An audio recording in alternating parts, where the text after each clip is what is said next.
Hello, everybody.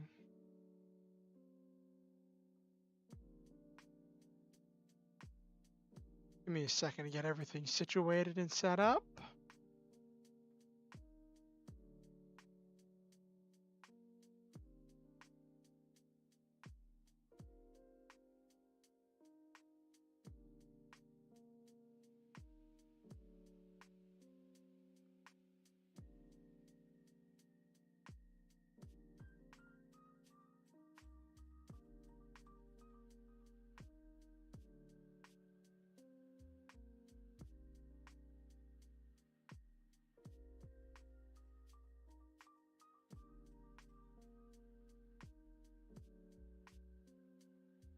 Alright.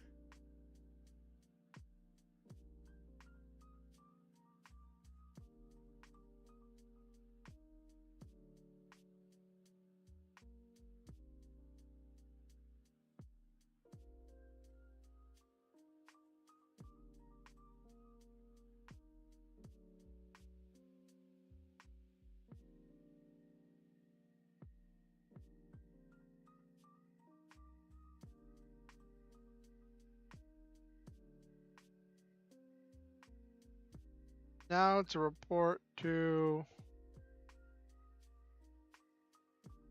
uh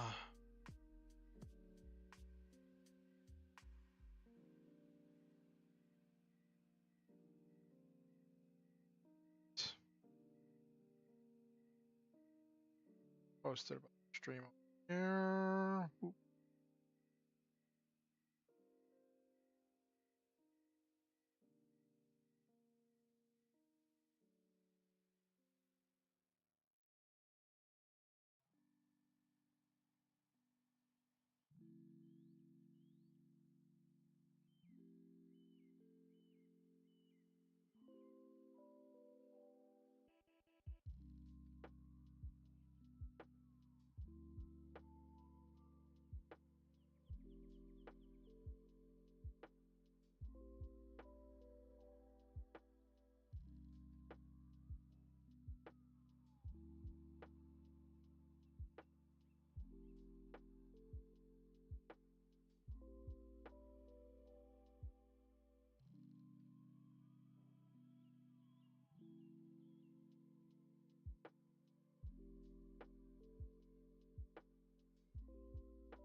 Okay,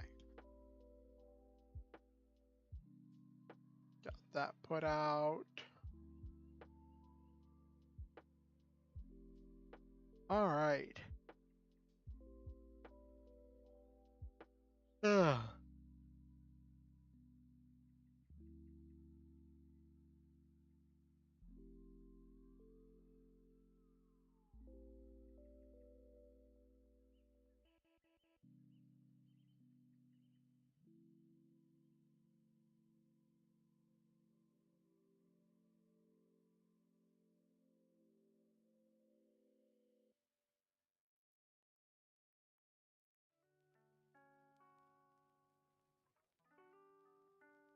Alright.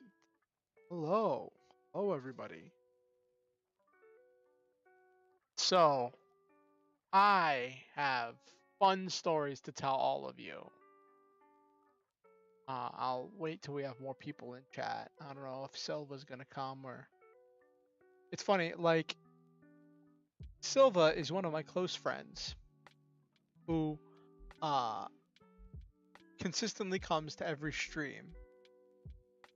But I also know that Silva spends most of the time with my stream on in the background while they're grinding something in Final Fantasy XIV. And that's kind of like their default state of being. From like in my interactions with Silva, it's been this interesting thing where it seems like they're always doing something in Final Fantasy XIV. It's just that some things they're doing they can be doing while doing something else. Which is an interesting phenomenon.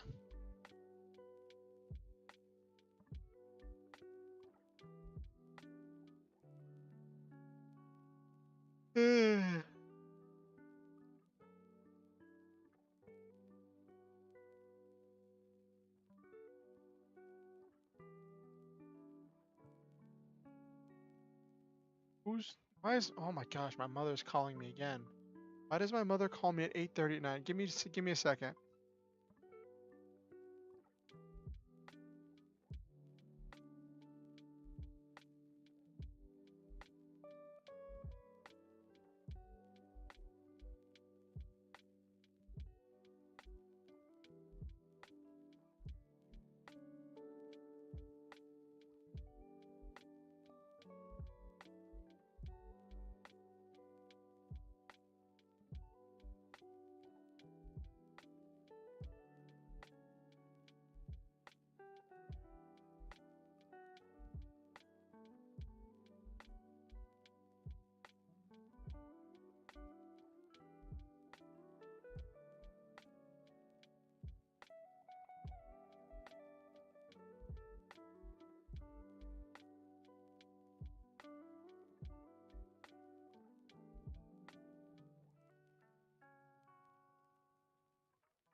That was funny.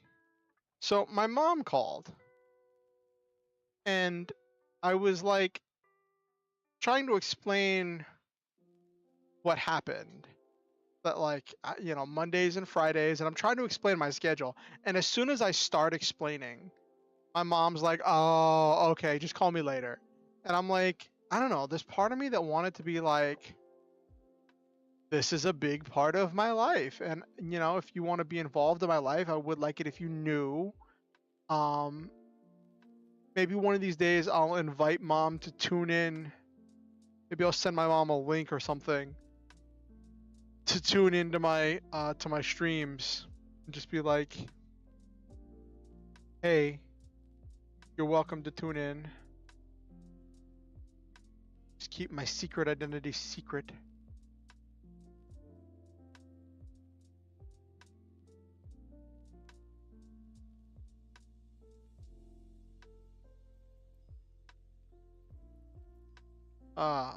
So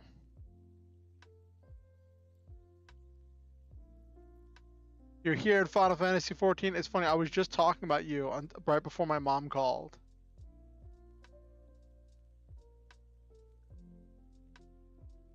That it seems like you're almost always doing something in 14. It's just like there are some things you can do while you're doing other things, and some things that need your full attention. And I think it's really interesting how you've been able to like easily separate and sort those different tasks between what you can do while doing something else and what you need to be focused on doing in order to be able to get the enjoyment you get out of 14 while have it not affect your everyday life, because you're able to be a successful and functional member of society. And that's pretty interesting.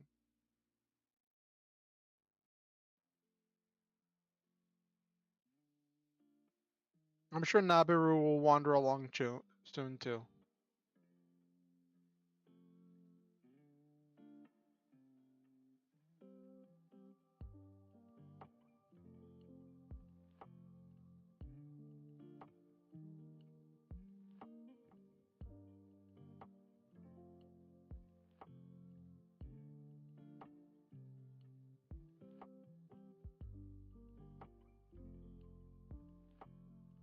All right. But yeah, it was really funny.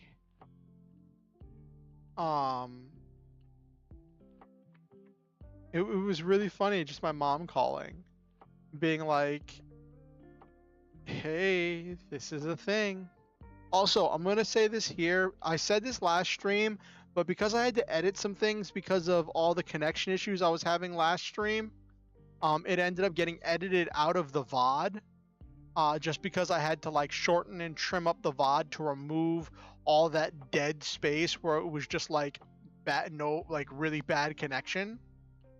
Um, so I'm doing on June 16th.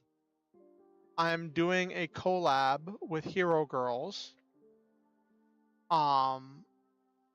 And we're going to be talking about writing, and I think we have a bunch of really cool stuff planned to do. It'll be my first collab in a while, and it'll honestly be, I think, one of the first collabs I had that wasn't like, because I used to have people, like when I started with League of Legends, I used to have people on for League of Legends streams, right? I would usually have one person who was going to duo with me, or I would have or like after that when I was doing Minecraft, I'd have people on. We were doing Minecraft together. Um, so I haven't done anything like that in a long time, and then I did some collab streams where I was running TTRPGs. I was running games. I was game mastering. And this is like not like that at all, but I think we will at some point, because we are talking about writing, be talking a bit about the storytelling and stuff that goes into TTRPGs. So that will definitely come up. But it'll be interesting. We'll be chatting. It's going to be a long stream. Planning right now, the plan is to go for 4 hours. Now, normally my streams go from like 3 to 3.5 hours. But that's usually with a half hour to an hour on the front and on the back end of just chit chat of random stuff. This is going to be, we start and we go right into it. So that's gonna be a big deal. I have to make the thumbnail. I just got the stuff I need to make the thumbnail. So that'll definitely be a thing. Now we are starting super early. Like this is gonna be really early. When I say early, I mean we're gonna be finishing stream around the time my streams normally start. Due to some right now the current schedule is for us to start at 5 p.m. EST and then go till 9 p.m. EST. At that 9 p.m. mark, because that's normally whenever I would be getting started anyway, I'm gonna see how I'm feeling. If after that 9 p.m. I'm feeling completely exhausted from doing 4 hours of writing and conversing and all that stuff, I'll probably just end stream there and go to sleep. But if I'm feeling energetic, like if I'm just like on fire and just like really motivated, I might move into maybe doing some more writing, working on Deus Ex Machina or whatever story I happen to be working on at the time. And I might move into working on that and just make it into an even longer stream, into an endurance stream. We'll see.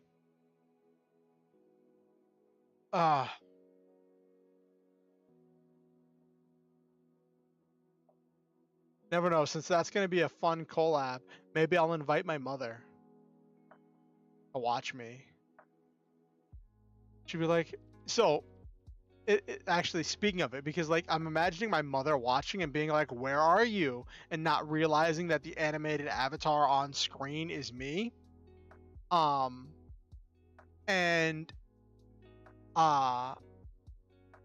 So that reminds me of when the first Guardians of the Galaxy movie came out.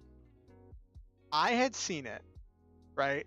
And my mom wanted to go see it. So I went to go see it again with my mom. I think I'd already seen it. Yeah.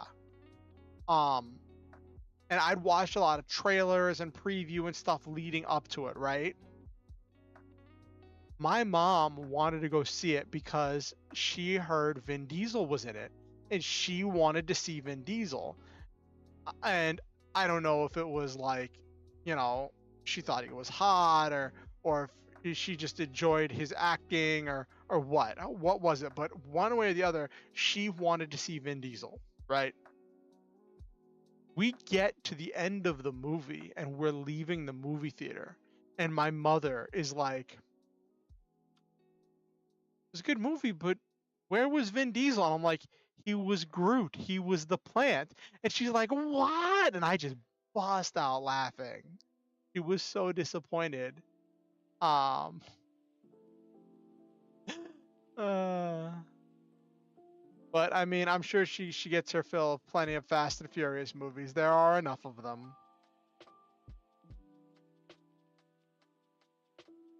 I remember like reading somewhere. I don't remember where, so don't ask me to provide resources or provide a source for this. I swear this isn't something I made up. But I could have swore I read somewhere in some article that Vin Diesel said that the plan was to do 11 main uh uh Fast and Furious movies, not counting side stories, spin-offs, but to have 11 main Fast and Furious movies. I haven't seen Fast X yet.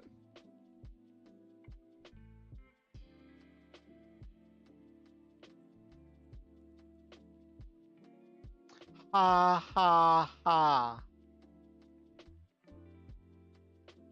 Making a triple X joke because it's Vin Diesel. I get it. I get it, Silva. That was another franchise that could have been more interesting if it probably, like, it was such a silly premise. Like, the triple X movies, you have to admit, like, for all of the stunts and stuff, had a really silly premise. This thing that if you get extreme action, extreme sports stars like bikers, skaters, and all of that, uh, that you can put them in situations where they can use their unique skills in order to save the world by becoming super spies and mercenaries. Um, that's it's just really silly. Um, and then didn't they wasn't it Triple X the one where they had that like that gimmick in the first movie where like at the end of the movie uh the main character thinks he's broken free of the control of the government. He thinks he's overthrown the bad guy and thinks he's like succeeded. And then the one character, I think it was Samuel L. Jackson, who was like, great job surviving the entrance exam. And it just like completely undercut the entire impact of the movie. That was that one, right?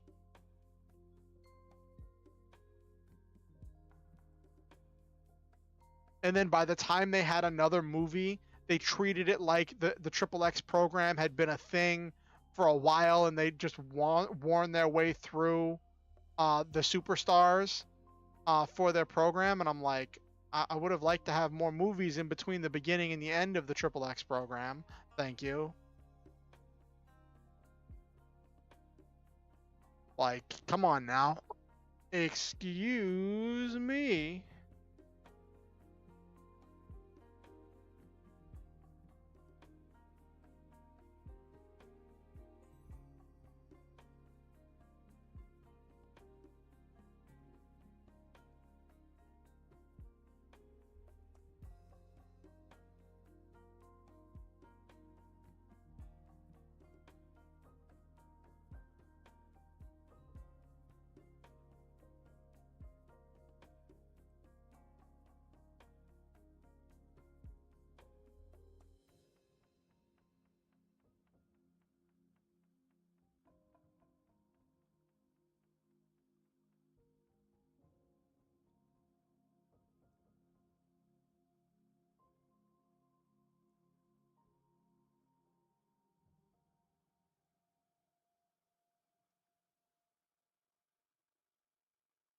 Okay.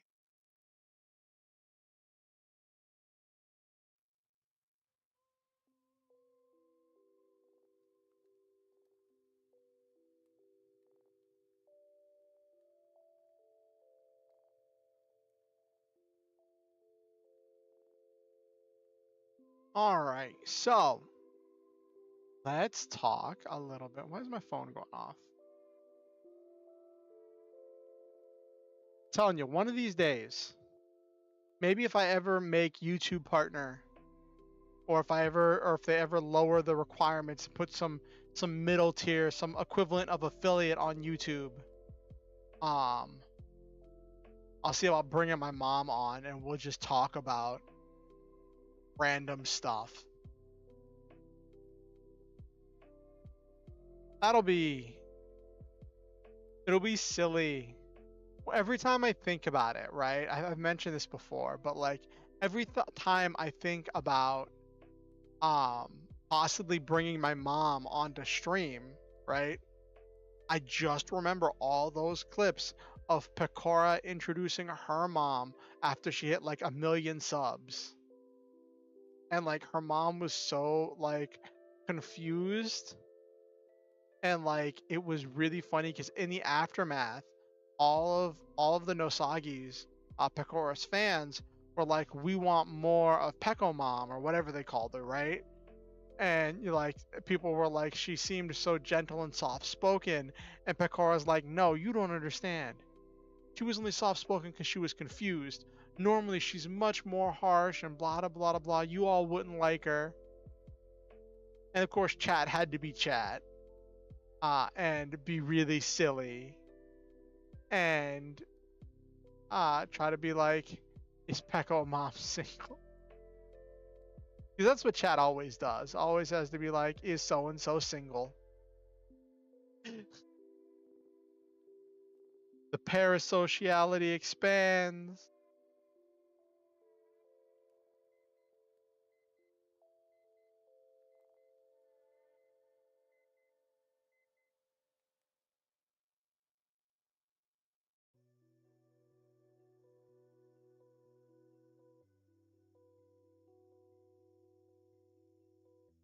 I'm doing all right. I'm doing all right, Nabiru.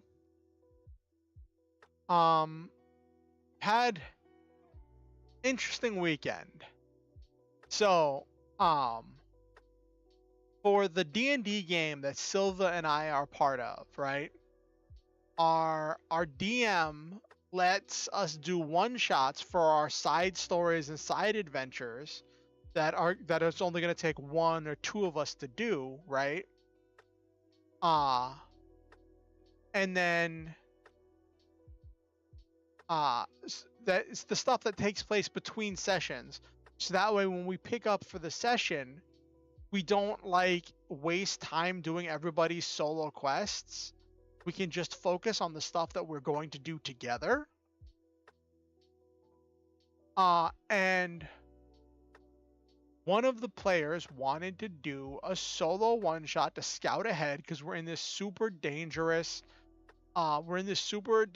swamp.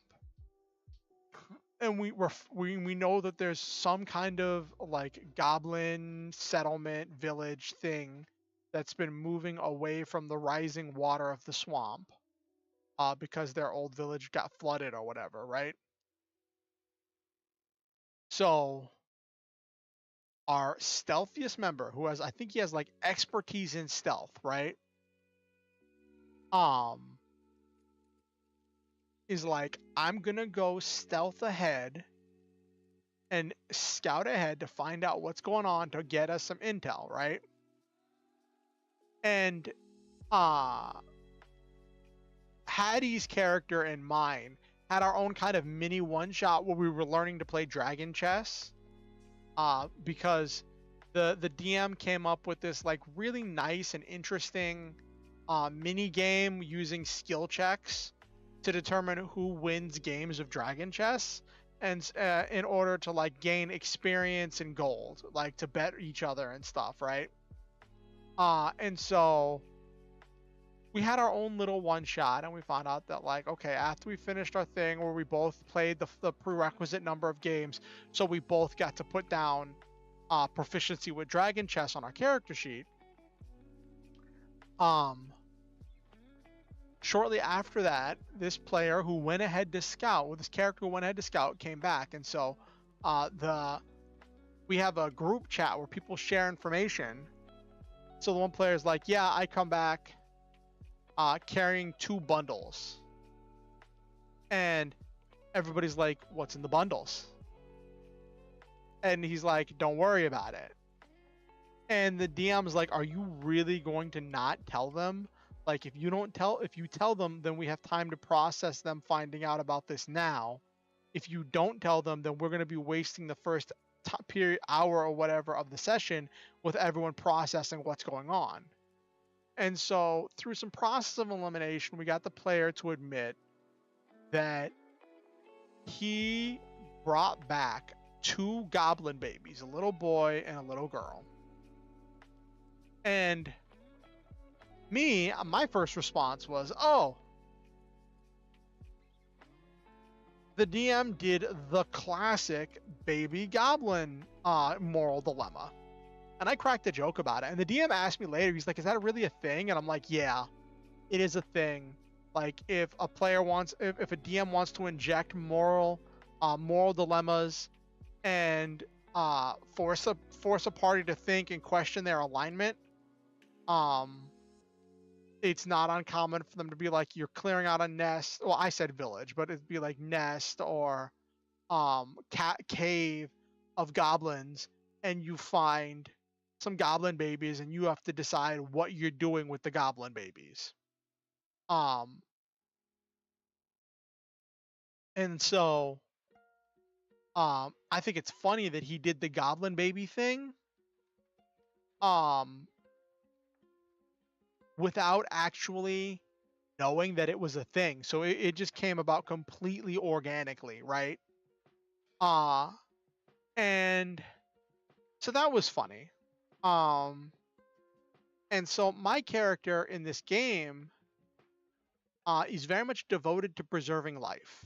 That's been his thing, with the value of life, trying to show mercy when possible, but mercy tempered by wisdom.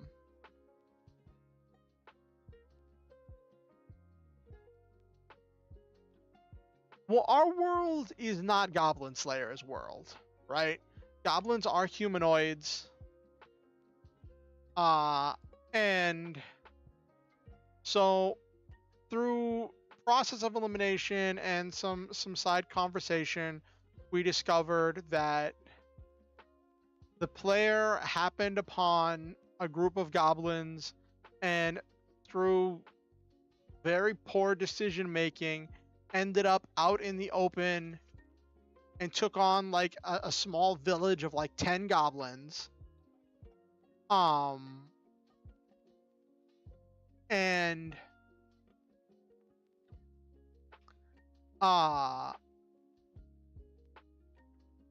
the first goblin he met that could speak common was their chief, and by the time he met their chief, he'd already killed like 10 of the goblins. So the chief was not in the mood to discuss what was going on with him. And he ended up, I believe, killing the chief. So now this entire group of goblins has been wiped out. I think the DM told us there were like 3 goblins that escaped, that the player hid from and let escape. And I guess those goblins that escaped abandoned or somehow left behind these 2 goblin babies. And the DM has said he loves moral dilemmas. He loves moral quandaries. He loves to challenge players. He loves to put us in difficult situations that force us to think and grow. So that's all well and good. That's just par for the course. That's just part of the package. You know what I mean? And the DM was very kind. And because we were talking about how to feed the goblin babies, right? And like, my character is just like, okay, I'm gonna take some rations, and I have to make sure I say rations because every time I tell people about this story, they think I say take the babies. Like, no, I'm taking rations, and I want to crush them up into a paste, turn into baby food for the baby goblins. And like mix it with some water, like make a little paste, right? My character's a warforged, so I figure I could use my thumb and my hand as like a makeshift mortar and pestle, to grind this stuff up, right? And I figured that should be worth something. But the DM made 2 spells available to us. One is a cantrip, one's I think a level 1 spell. So the cantrip's just more useful.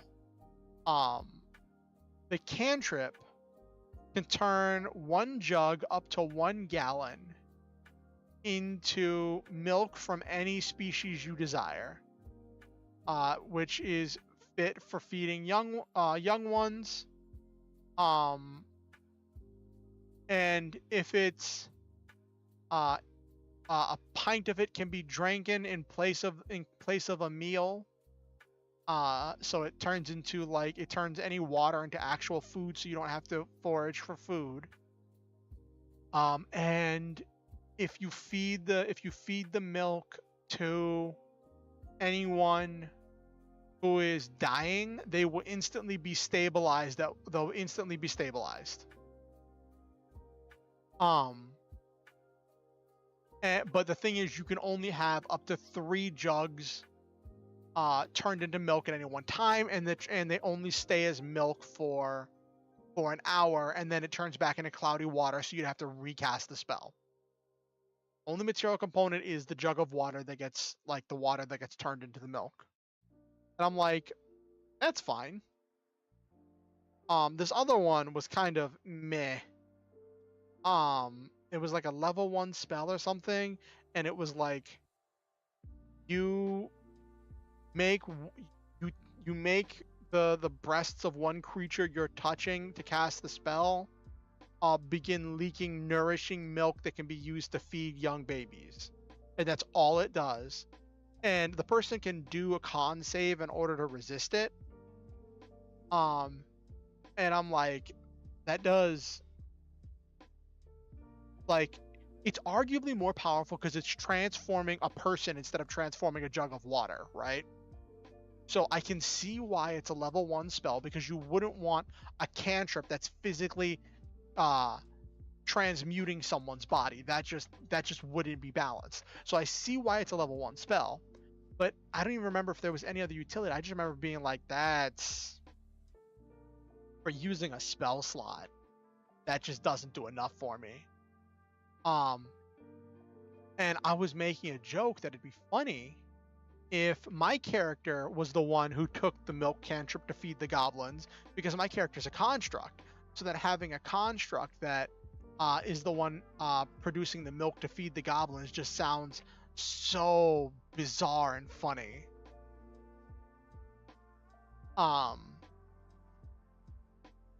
And we have to figure out what to do with these goblin babies, right?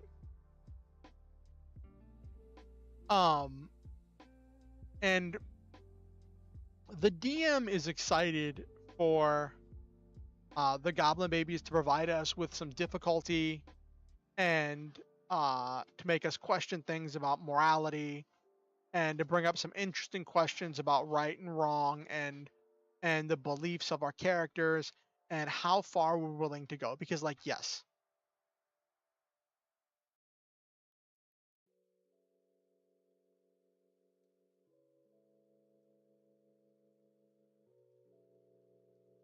turn into an eldritch being, exactly. Though it's funny, Silva, when we were talking about naming the goblins because they needed names, Silva wanted to name them like reincarnation of a slime.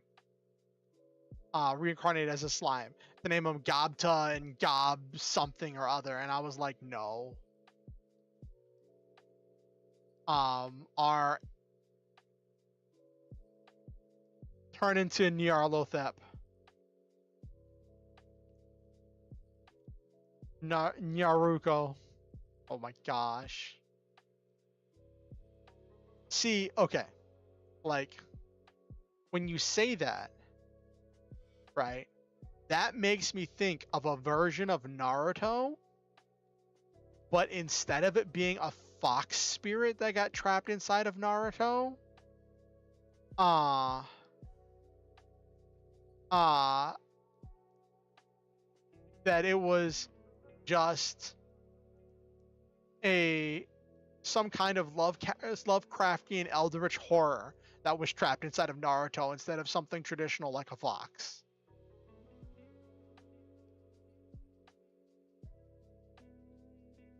Naruto crawling with love, a real anime with eldritch beings as cute waifus. Oh gosh. You and your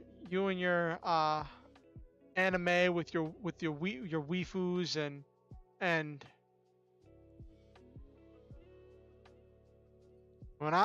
back in my day, our anime had giant robots and courage and explosions.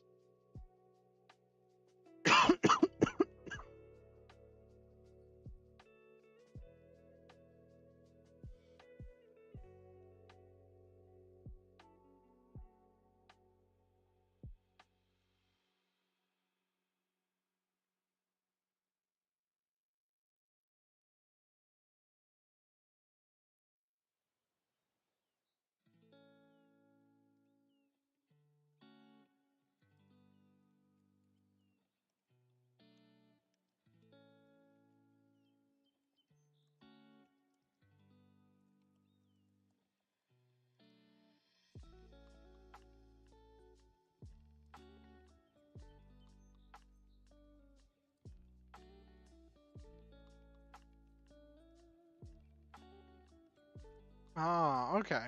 What's Naruto about? Something about, like, is there a plot or is it literally just eldritch beings as cute waifus doing cute girl things? Even goes Common Rider mode to turn into her battle form. Oh, there's a battle form? Okay, hold on. Now you have me interested.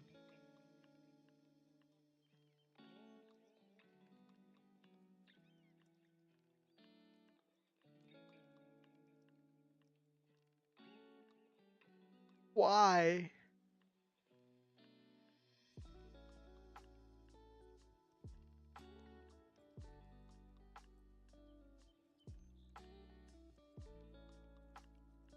A space officer that fights monsters. Wait, why does she straight up have Gaim's sword? I'm looking at this stuff and I literally see an art. Is this a fan art? She literally has Kamen Rider Gaim's sword.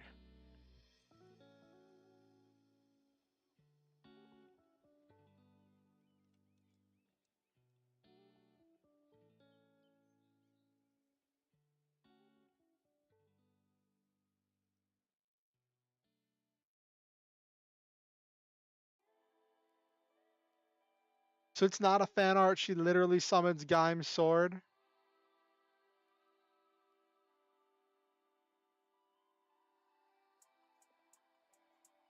Uses a Pokeball to summon a familiar.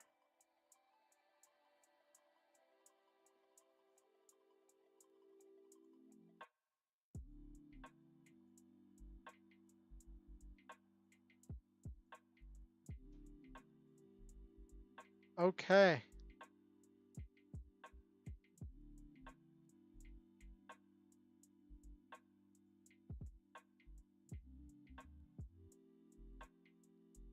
Her main close quarter combat weapon is a crowbar. I did see pictures of her holding a crowbar.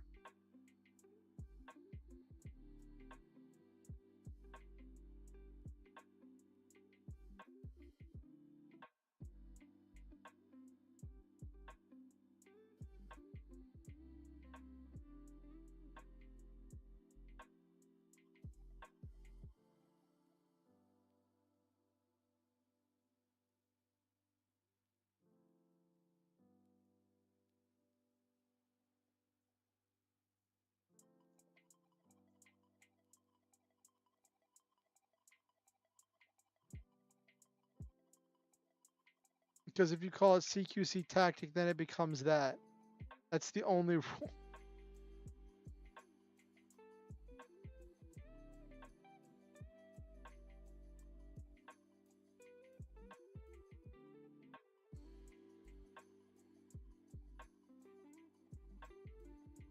She summons armor with the black and red helmet and armor. Okay.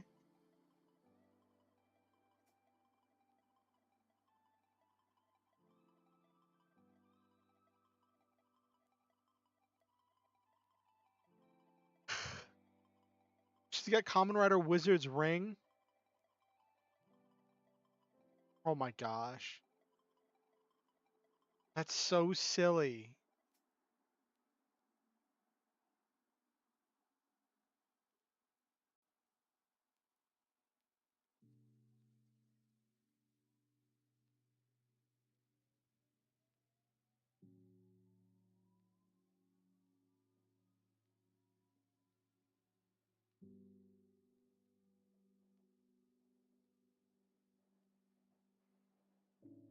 All the comparisons. I'm sure that's a long list.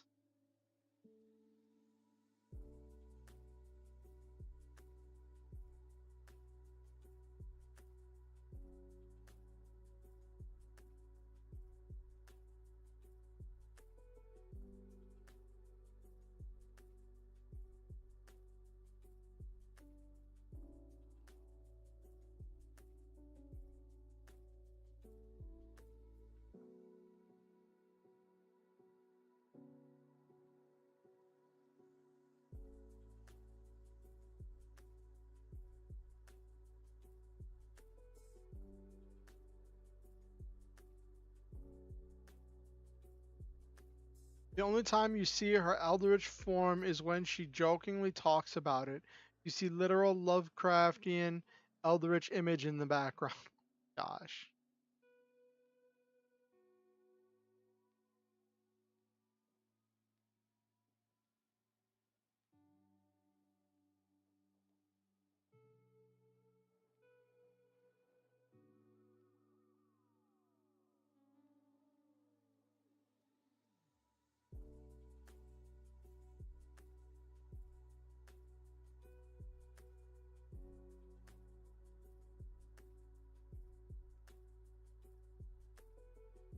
There's Fire Eldritch being that's yandere for her, a Trap Eldritch being two that joins the show. The opening is so catchy. Okay.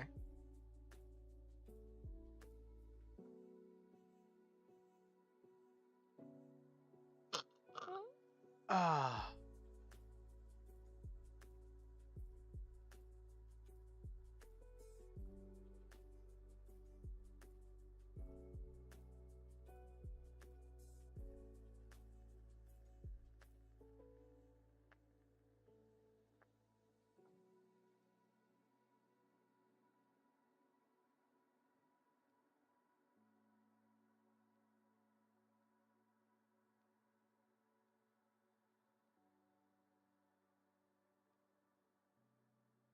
Yuri Narco-san, W opening curses at you if you watched Otaku lyrics lyrics video version. Okay.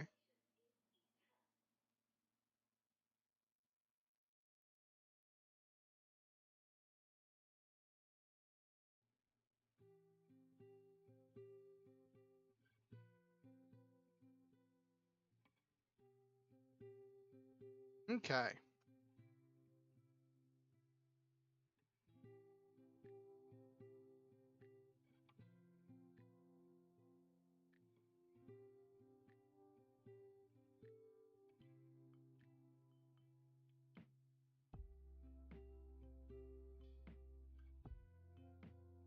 I was just browsing through Booth for a second, just out of curiosity to see if there was anything new from Vroid. And I saw somebody put uh, a thing with lots of skin textures, muscle, face, nose, lips, and teeth for uh, different skin tones. That's interesting. That would have been nice to have instead of having to wing it to get what I have now. Anyway, I need to actually get to the bread and butter of tonight's stream. Whenever I have the I almost called it a crossover. When I have the collab with Hero Girls, um, we're gonna be jumping straight into the stream. Uh, so there won't be the thing. Also, uh, be aware, Nabiru. I don't know what your schedule looks like, so I don't even know if you'll be able to make it. But my collab with Hero Girls is gonna start way earlier than I normally do.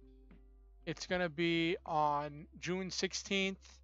Schedule just got shifted up a little bit. Right now it's looking like it's gonna be starting at 5 p.m. EST. I don't know what that is in your time. And it's gonna be going till about 9 p.m. EST. So it's gonna be going to around the point when I would normally be starting, which is really funny. Whenever we get to that point, I'll see how I'm feeling. I'll see how people are feeling.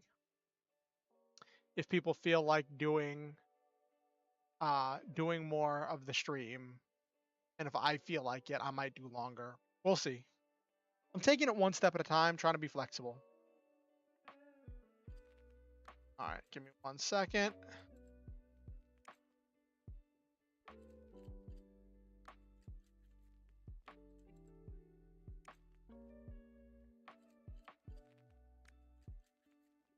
Thank you, Nabiru. I'm hoping to have fun. It'll be nice.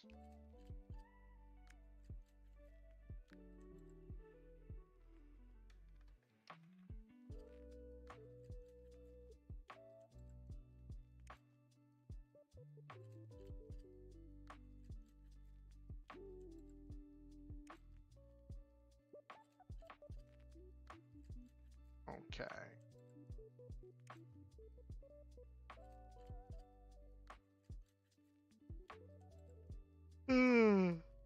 All right, let's see if I still have any fire left in me.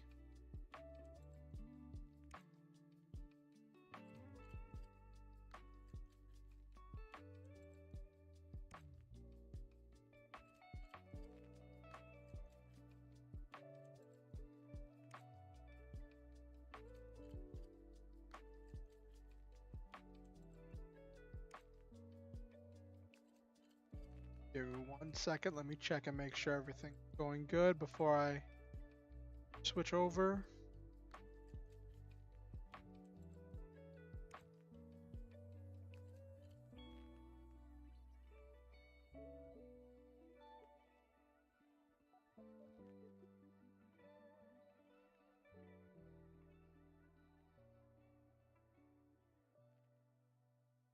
All right.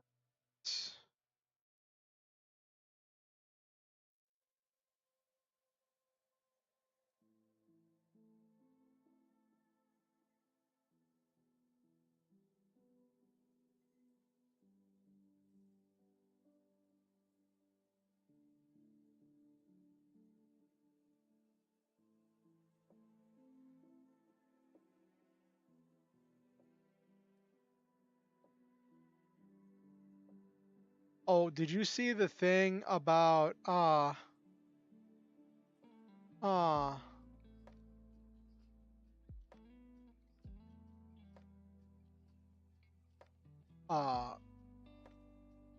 where apparently people are claiming, some whistleblower is claiming that the government task force on UFOs has managed to retrieve a craft of non-human origin? People are like, "Oh no, he's aliens," and I'm like, I don't think that's really relevant.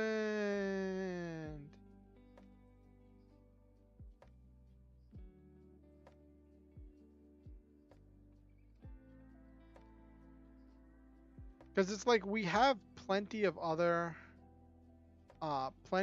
things going on that like we don't we don't really need to concern ourselves too much with something as high concept as alien. Oh my gosh, I didn't tell you about the funniest thing though before I get started.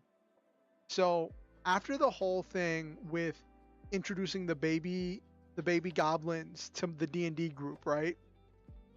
I was running my weekly Lancer game, right? And they were confronting this boss that was riding this um bioengineered dragonic thing, right?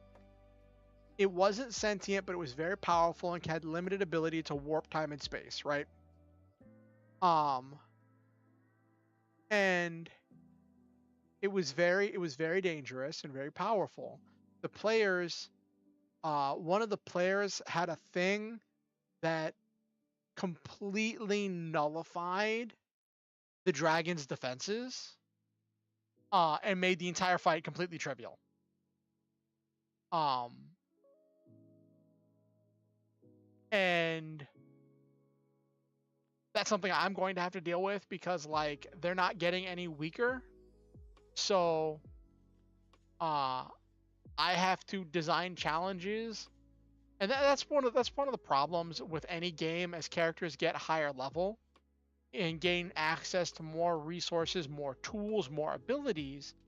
Um, it's that like it enables you, like it while it lets them do even more cool stuff and they get to feel better. In order to keep challenging them and to have anything be a threat, you have to keep upping the ante and like increasing the threat level of what you've thrown at them. And like that's one of my gripes with Lancer is that um it it is so hard to challenge the players and have it still be a fun fight. Um because if you're throwing like as you're throwing stuff at the party, right? You have to keep throwing wave after wave of reinforcements, and even then, um,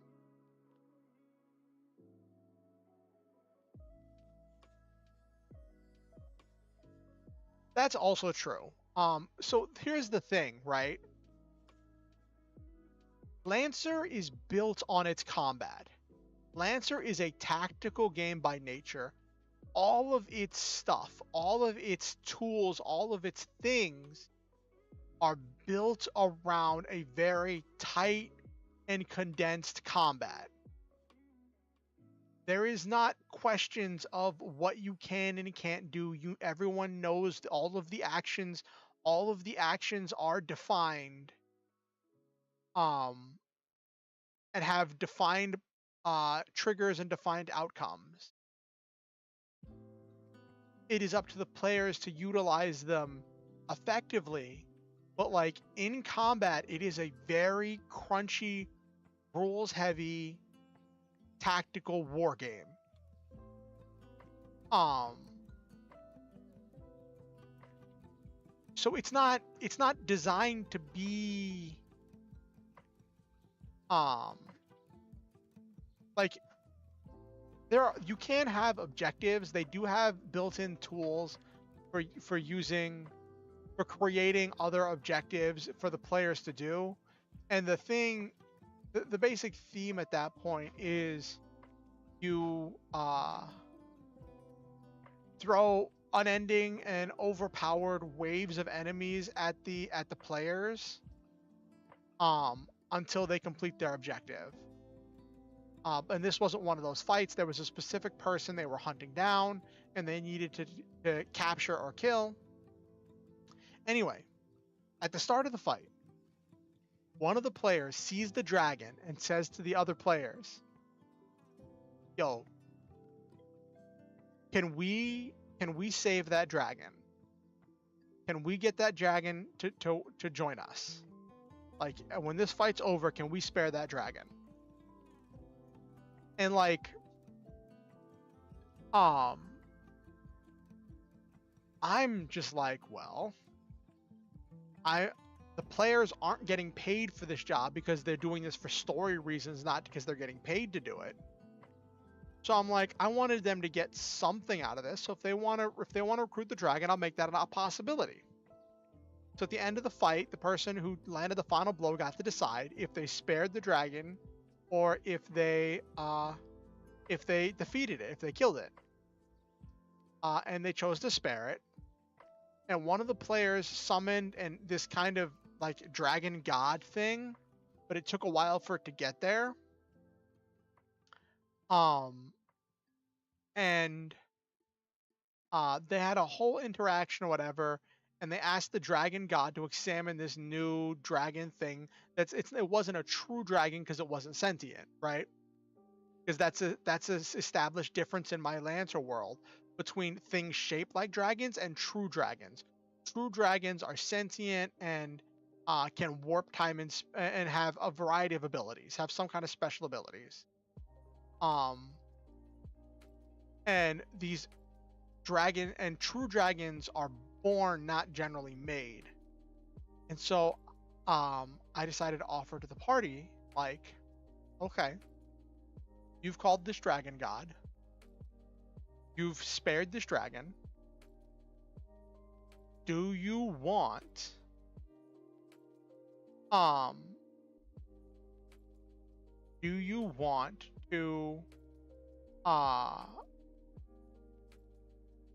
have this dragon that you saved be awoken to a true dragon and gain sentience?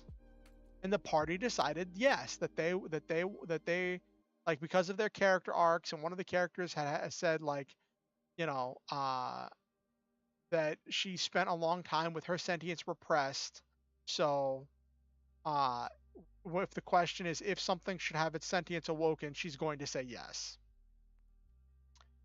And so the gimmick was that this massive size 3 dragon, it's like a hulking behemoth, bigger than any of the players' mechs, right? And it is a very talkative and very intelligent newborn. It is still growing object permanence. It is still slowly trying to understand the world around it. And so the players now have this big baby that they have to take care of. They now have this big baby that they have to take care of, they have to do something about. And this big baby that can teleport. But the dragon can theoretically teleport past a wall, but the dragon doesn't have object permanence and doesn't understand that things exist past the wall.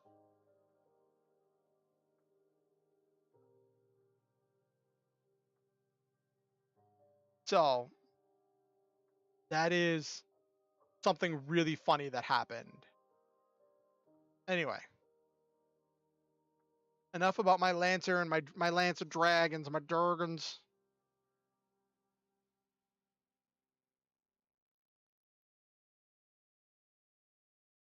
I haven't developed into tantrums yet because no one's told it no yet. And this dragon, all it knows, like, it has a base level of understanding. It has some information from when it was grown in the lab, and from what it's picked up from other people, and it has like the phantom ghosts of memories, because the dragon god broke off a piece of one of the infinite possibilities that it's made up of and implanted that into this dragon to awaken it. So it has these like ghosts of memories and ideas from that, but like, as far as its own experiences, it's still a newborn. So all it knows is that the party are the ones are its people that it can trust implicitly, and that they are the ones who it needs to go to when it has any questions, problems, or needs. But the dragon god asked the party and said, if this dragon is awoken to sentience, will you care for it and show it the beauty of life? Will you provide for it and give it shelter and all of that? And the party said yes. So they can't pin that on me because the dragon god asked and they said yes.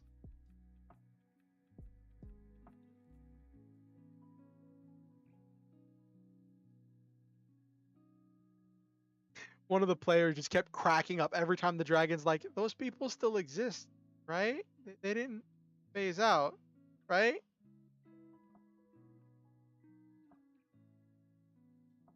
And it's it's quite humorous and quite interesting challenge.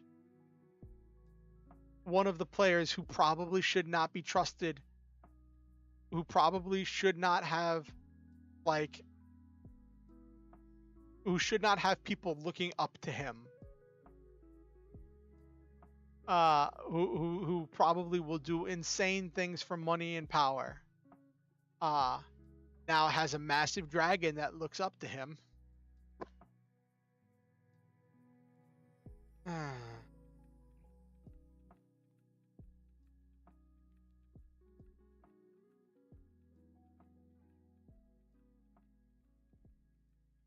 Anyway, let's get back to it. So, actually, let me get a jug of water real quick.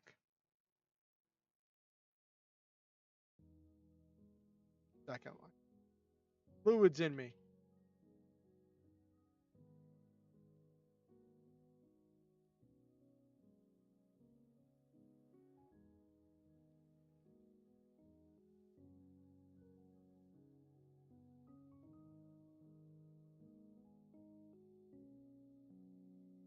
All right. I actually have a container of bottles of water in my basement now.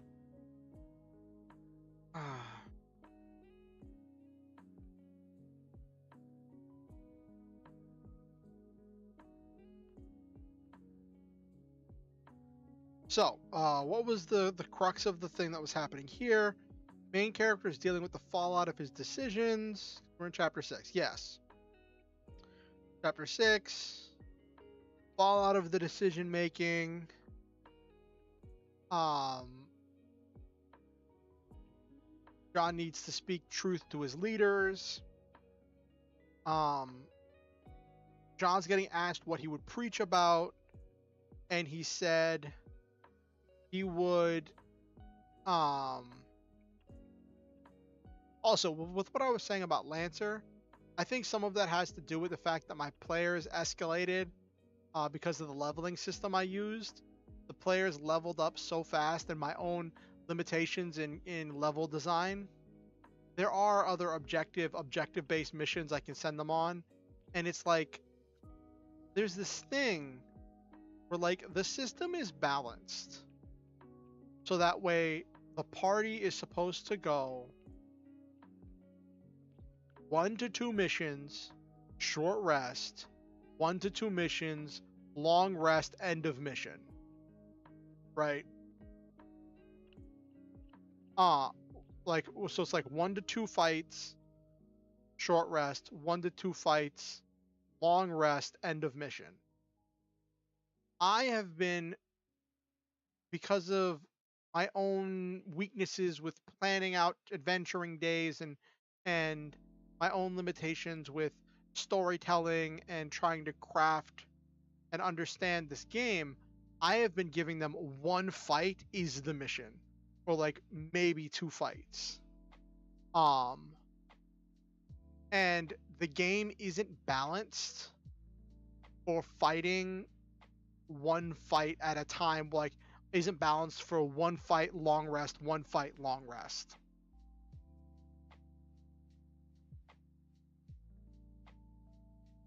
So if I want to challenge them, I need to do multiple missions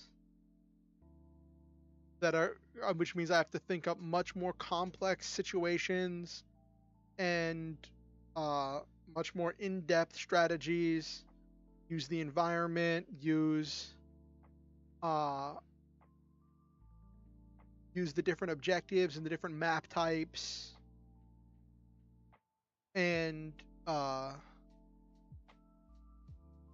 yeah, do that in order to make the players do things.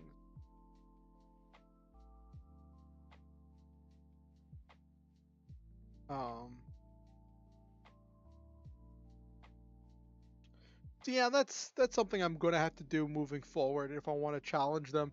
They're getting into the zone where I have to start doing that. Anyway, enough about Lancer.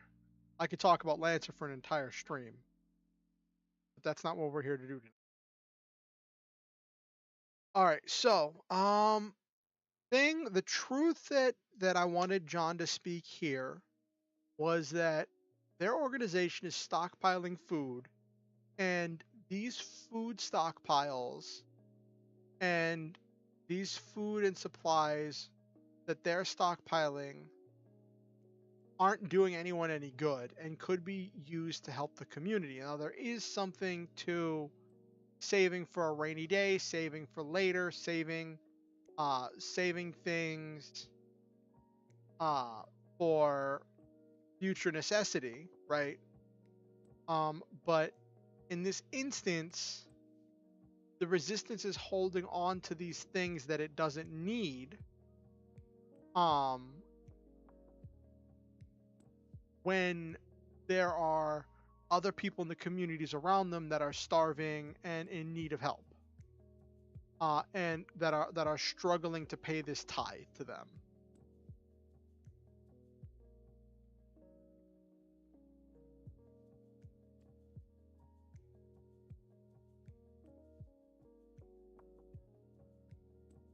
Okay.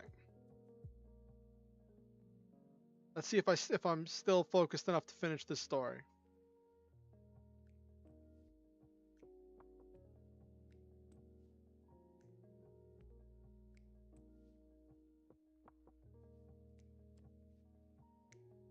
Oh, he says, "Do I smell something burning?" Because she's thinking.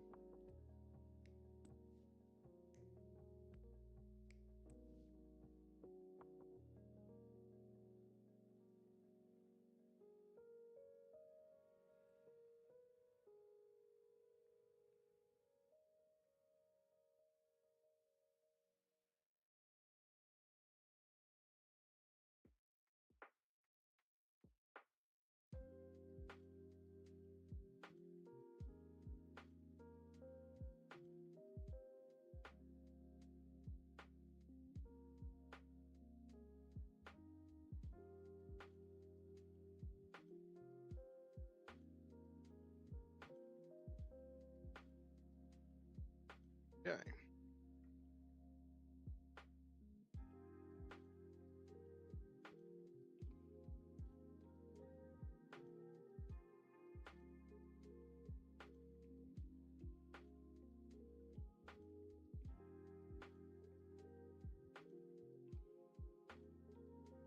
Okay.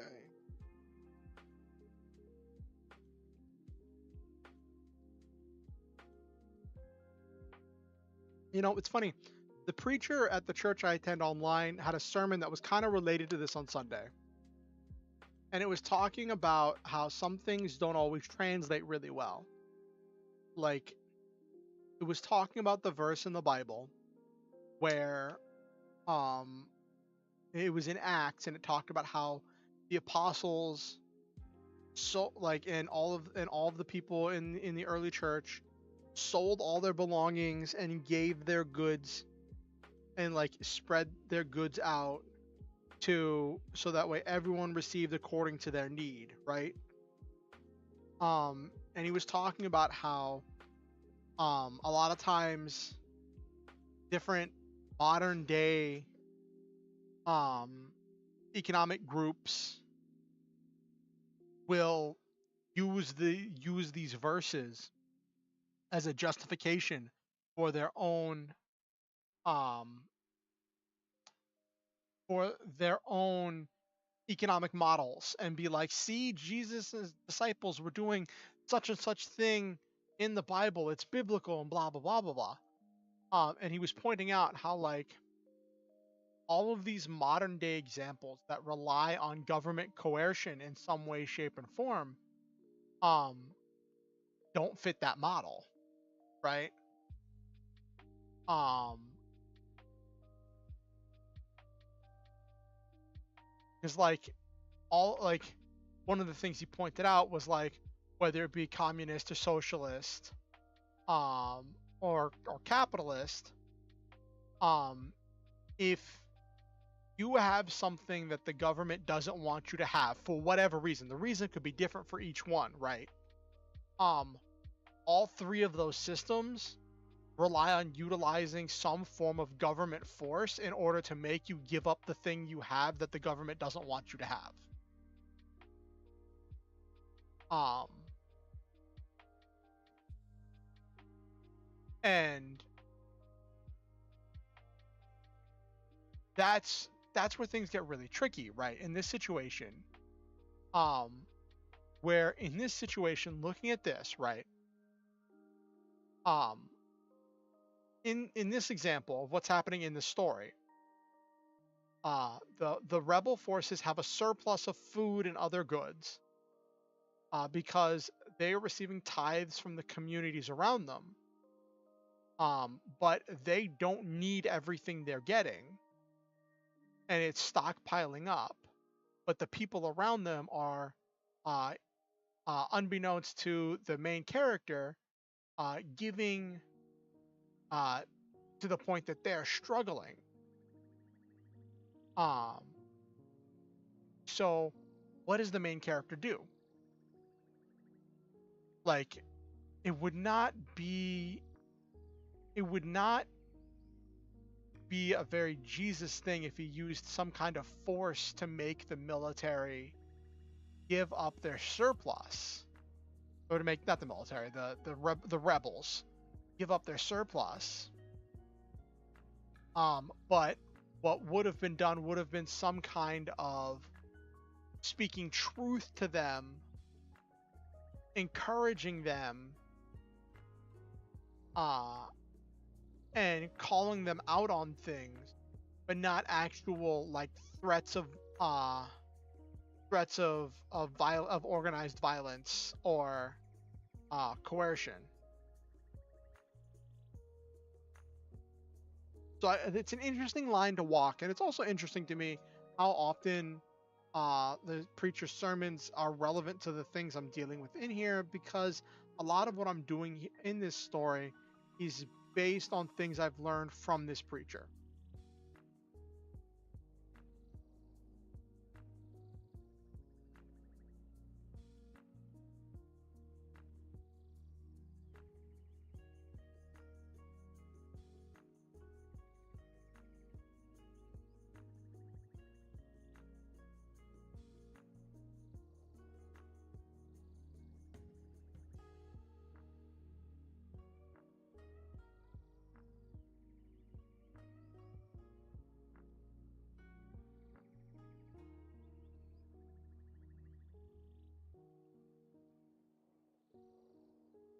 Or instead of having it brain, the gears are starting to turn. I'm coming up on the plot twist chapter. I think it's chapter 7 is the no, it's chapter 8 that's the plot twist chapter.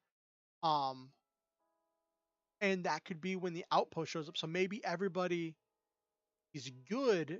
So having the stockpile is good because you stockpile till somebody needs it. And then in chapter 8, we introduce all of the people coming from the outpost that got abandoned by the state church that needs help.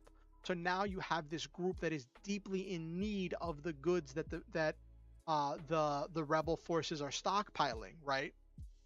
So now the rebels have to uh they have to make a decision of if they're going to keep hanging on to their goods to the exclusion and to the detriment of this other part of the community, or if they're going to reach out and share to meet that need.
Mm.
Oh.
Second.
Oh, that was it.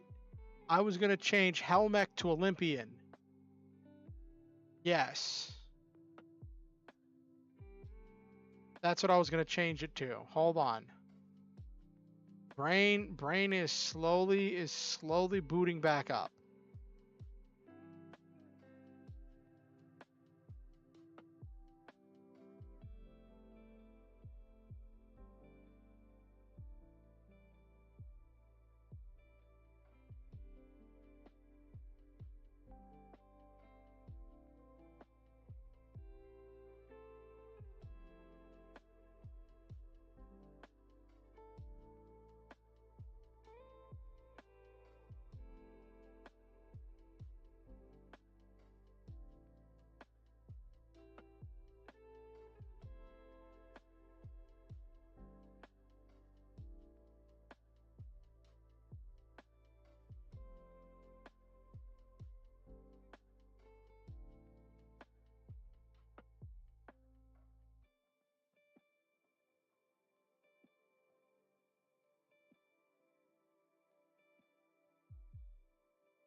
Okay.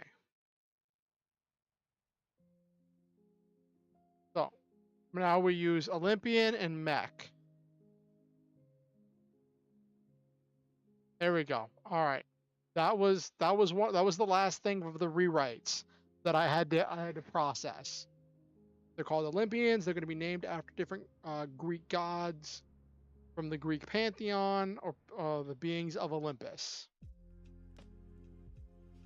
Naming convention is name of Greek god plus the year it was constructed. Or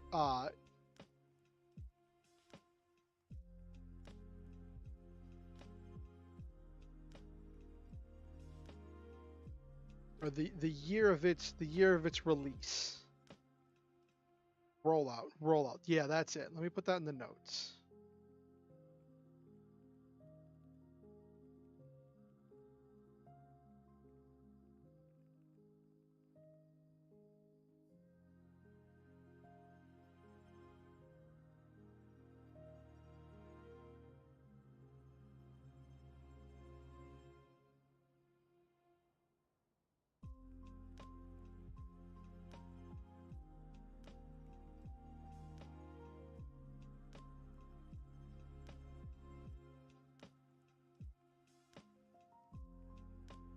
Okay.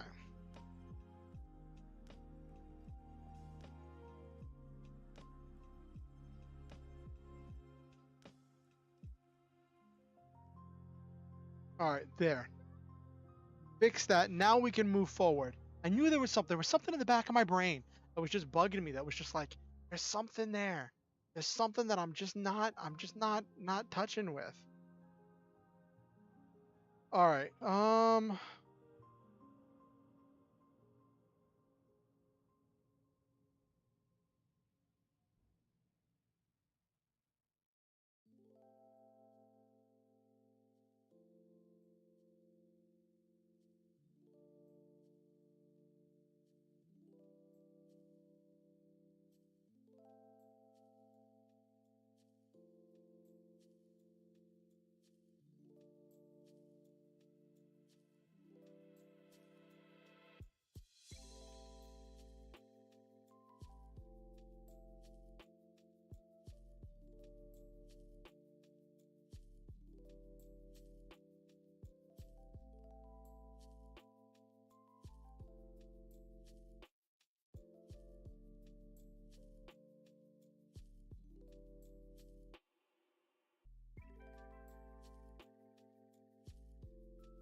That was not the button I wanted.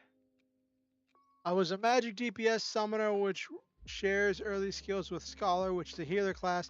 I was in a dungeon, the healer was trying to be DPS and died. I had to revive them. Sounds like you were doing the main character shenaniganry, Silva.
So what's happening here, what we're explaining here is where Greg is sharing intel about his experiences as a divine beast.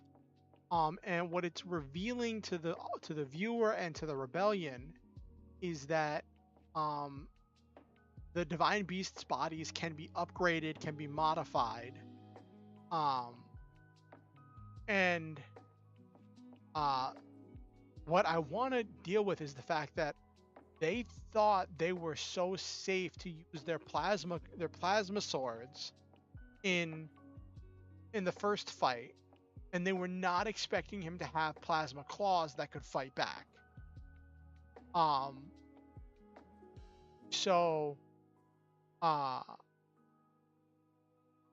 what I want is for this to explain that yes, some of their technology is being reverse engineered and implemented into the divine beasts to set up the concept that the divine beasts are being upgraded to be prepared for, as the story goes on, the next divine beasts will be like after they get word of the Jesus mech, um uh they're going to be upgrading the defenses and the armor and everything in order to uh and just to set up that idea and prepare the reader for the possibility that there's going to be different divine beasts with different shapes and different abilities.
So this, I'm kind of improvising here. I might change this later.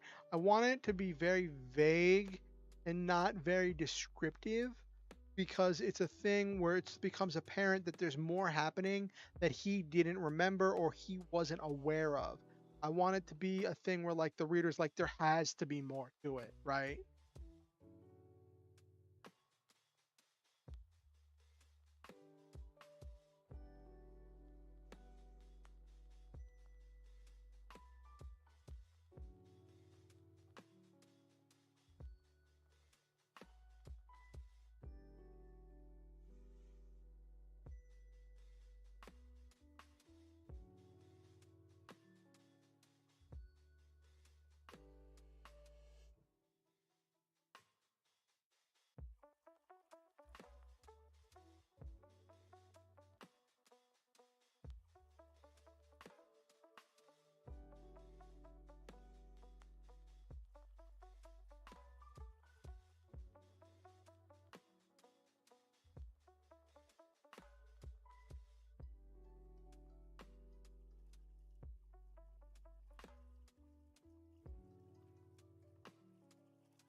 Odds is a word. Don't you dare do that.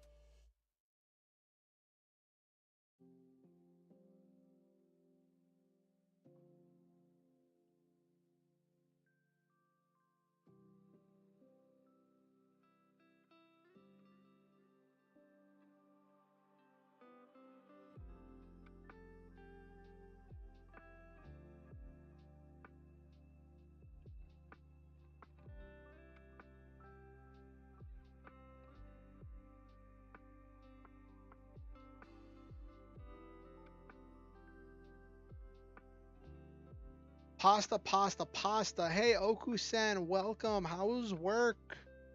What's going on? How are you doing?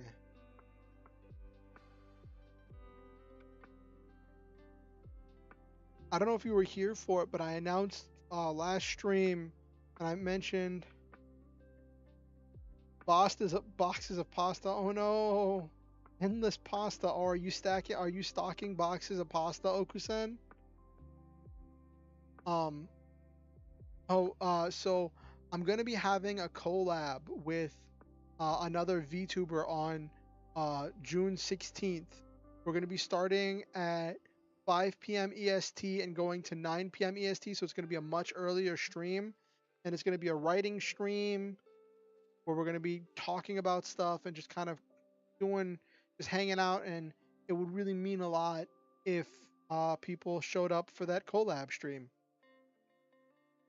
So I wanted to mention that to you.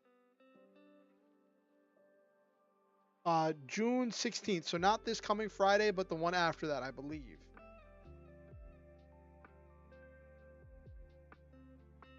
Let me check my calendar.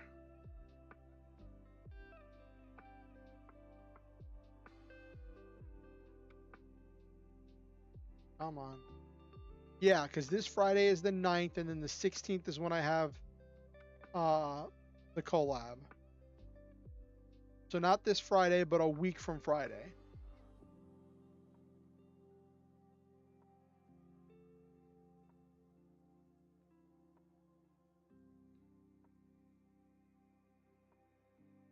Thank you, Okusen. Have a good night. I hope you retain your sanity.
quick, I just had a thought. Hold on, let me write something down real quick.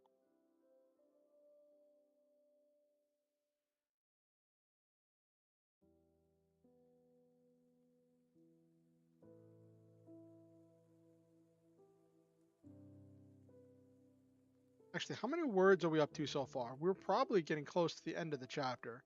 And we haven't exactly done everything I wanted to do this chapter, but that's okay because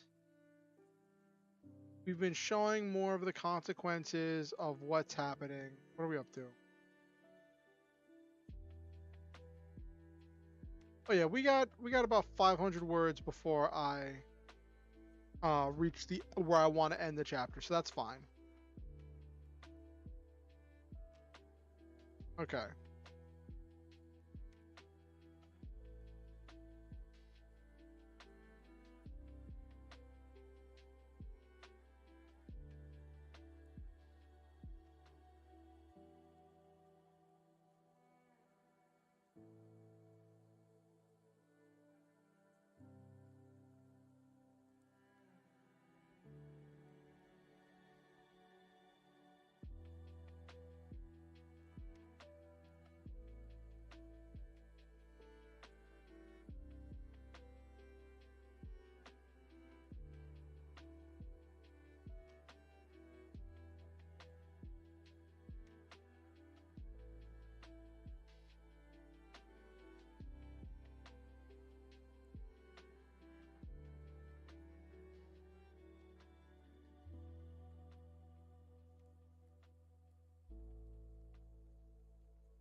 Can I give the acronym to call the Divine Realm DR?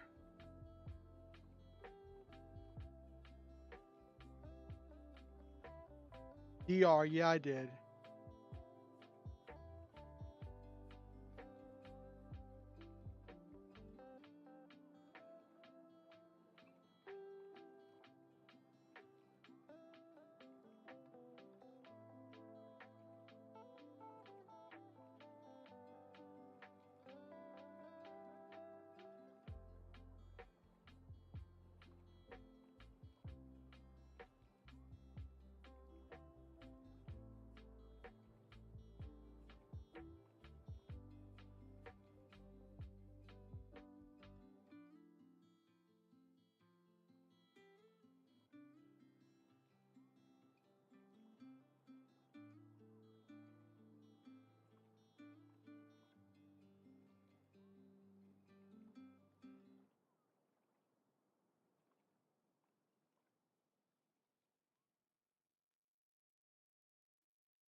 Okay.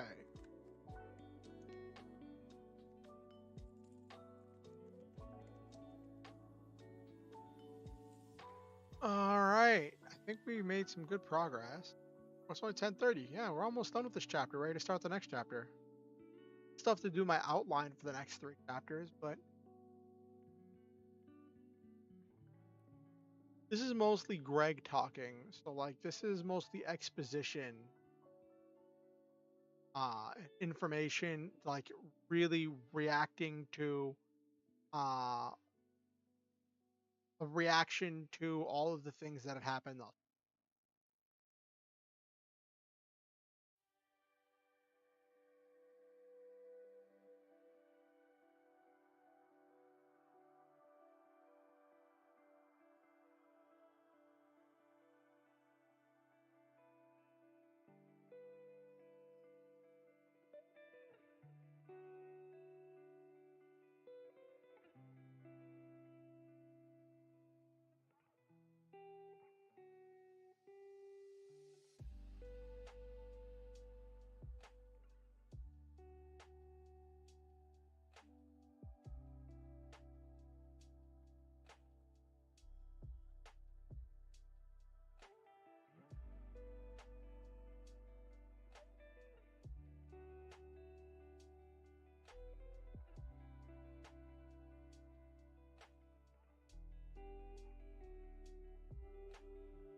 Okay.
Okay.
Okay, that sets that up.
Okay, so here is where we're having what we're doing here in this part is we're having the first like kind of testing air quotes um and like one of the first stumbling blocks for John as a character, right? Um where he's being challenged. Ben is telling him if you're a prophet, call on Jesus. So Jesus will show up and give us something, some kind of text, some kind of answers that we can use to fight against the divine beast, right?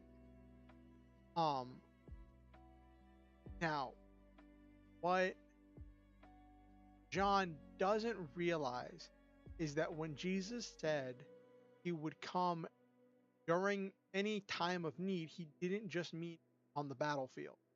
He meant that John could call upon him whenever he needed him, and this would be one of those times. Um, but John doesn't know that yet. He doesn't have the faith for it. He barely believed when he called on Jesus the first time. And now, in this room full of people all staring at him expectantly, waiting for something to happen, he blinks, he chickens out. He doesn't even try to call out to Jesus. Um, because he just has so little faith. Um,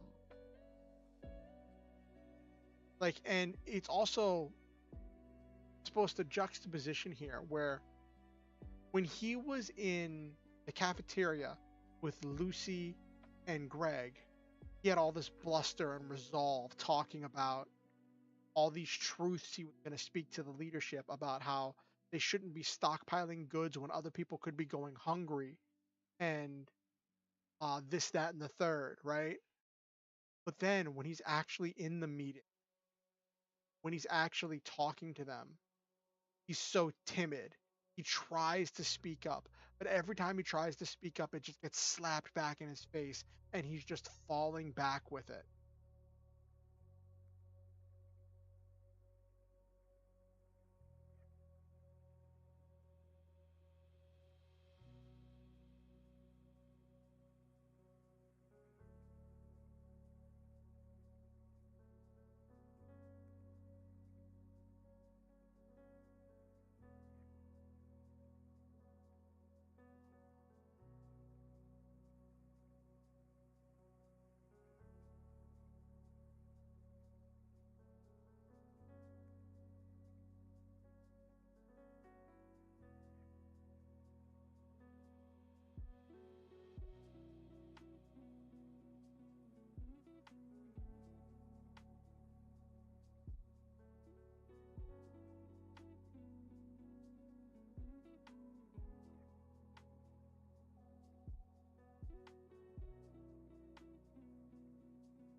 think that's a good place to end the chapter to move on to chapter 7. How many words have we written tonight?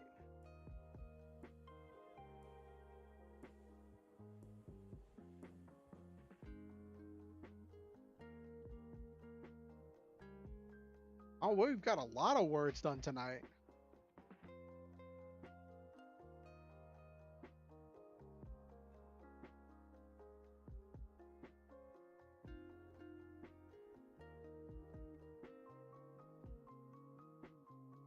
$1,200 words. We are not running out of steam. So that was the point of the title of tonight's stream, was that like I haven't touched this in a few days, and I was very concerned that like I was losing focus because I started trying to teach myself how to draw, which trying to teach myself how to draw using a free art program and my mouse has been an absolute nightmare. um and I was worried that all that effort with trying to learn how to draw was going to suck away my energy and my passion that I had for this story, and that I wasn't going to finish the story because I was getting distracted with something else.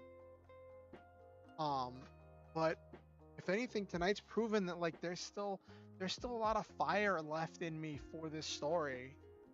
There's still a lot of this story that I want to tell. I believe that even if you don't finish the story, even if you never publish the story, there's something special about the process of creation. Something special about the process of creating the story.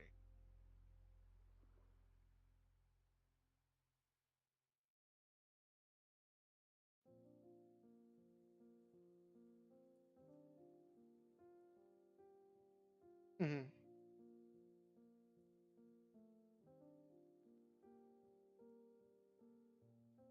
Yep. Okay.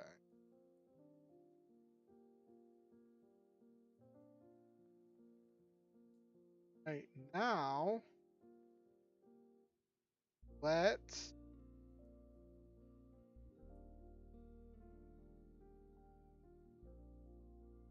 look at chapter 7.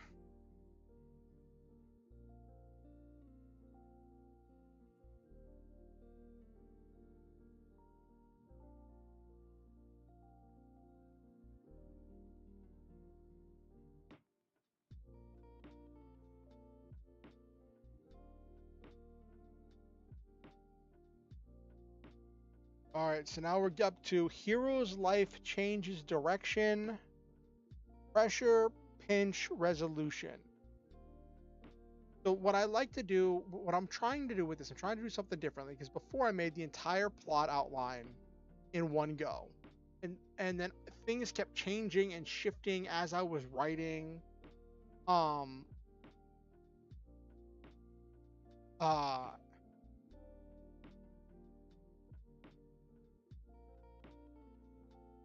and it was just kind of like tug of war a little bit, trying to stick with the outline. So now I am outlining in one 3-chapter block at a time.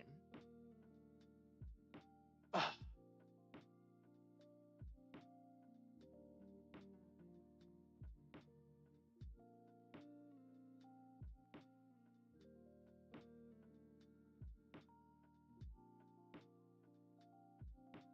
Pressure. Let me see.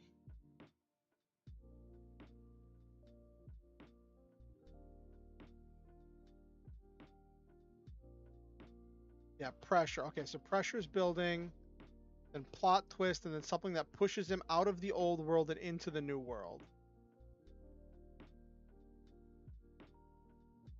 We got pressure, pinch, pressure, plot twist, push.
Should be something you do for your own at first. Expanding on it, fine tuning, and so on comes after. Yes, exactly, Nabiru.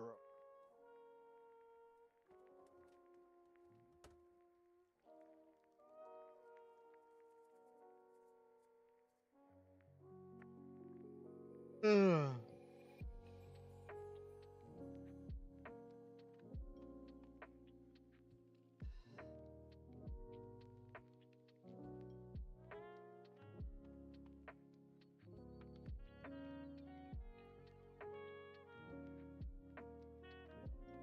Let's do this early. Let's actually.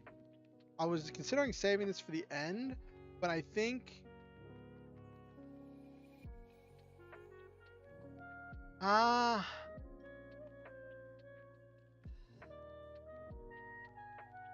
no, I'll save that for the second plot twist. I'll save that for Act 3.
So we're going to say John tries to explore the other villages surrounding the base and fails at his attempts to be a prophet.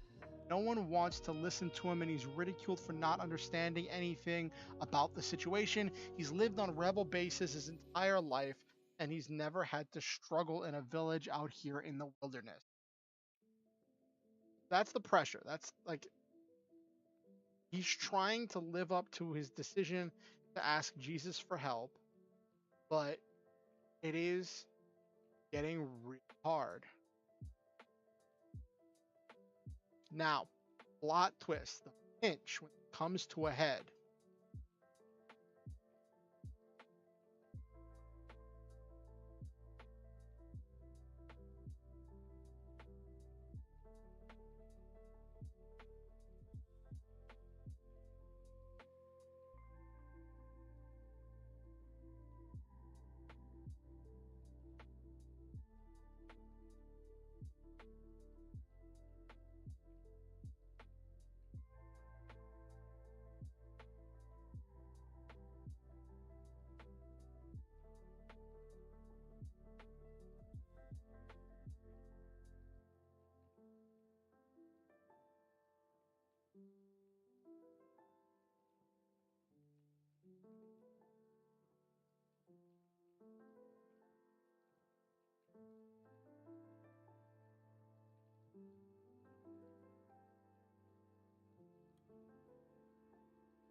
So the plot twist is going to be that a local gold mine is declared unprofitable and abandoned by the state church.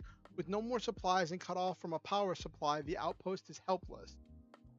They reach out to the rebellion and beg for help. The rebels have food and supplies to spare and could help them, but they don't want to. So that's the plot twist. Suddenly there's these people that are begging for help. I want to introduce another fight because it's been a while since I had a fight.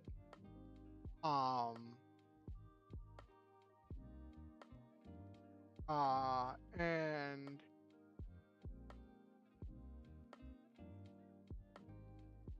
I'll probably do that in chapter 9.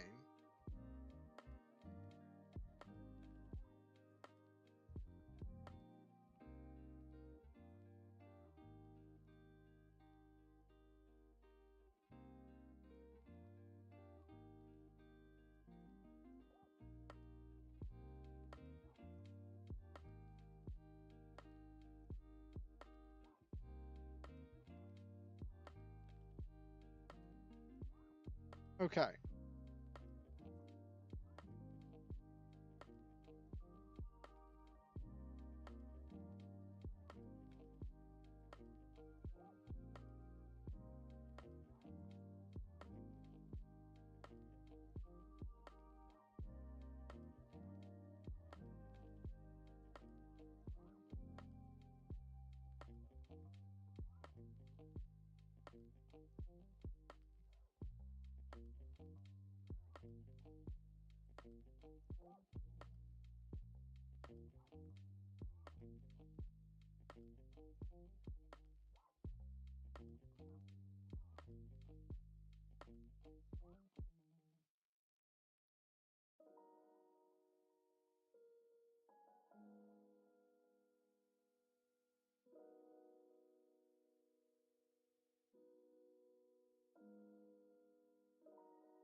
This is also interesting because um this is going to be another failure for John. John's heart is in the right place, wants to help, but he's going to try to use force to help. He's going to try to forcefully take from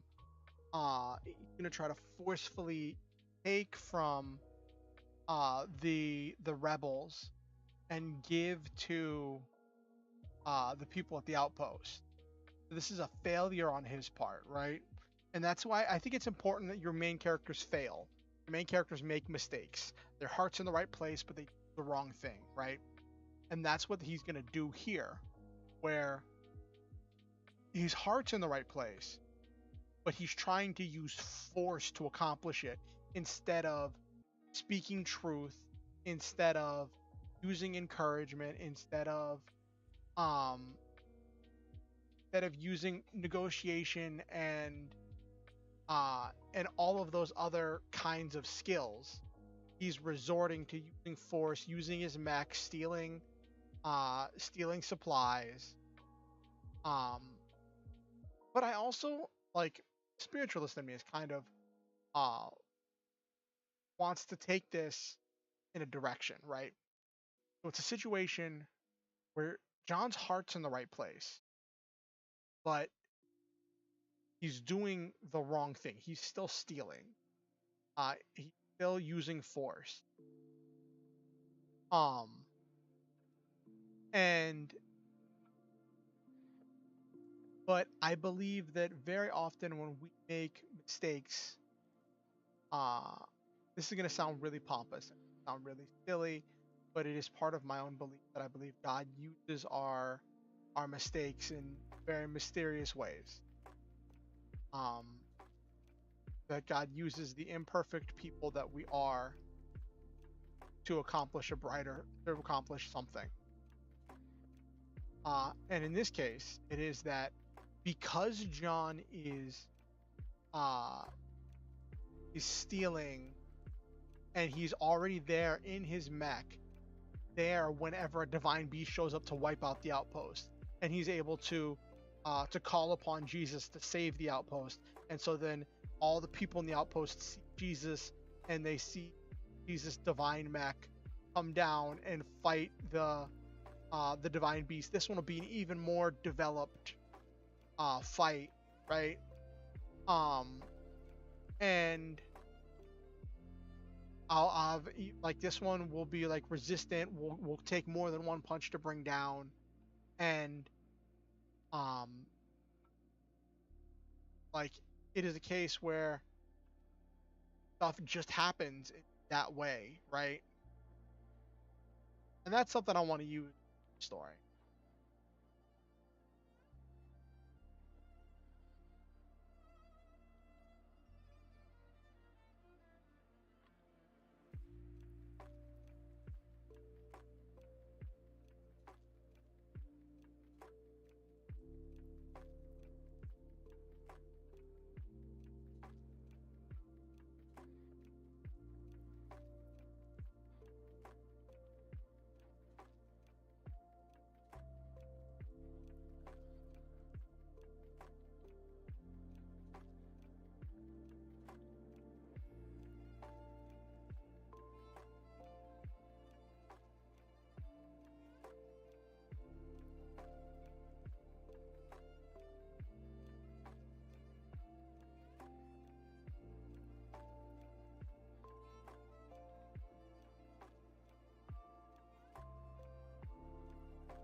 Okay.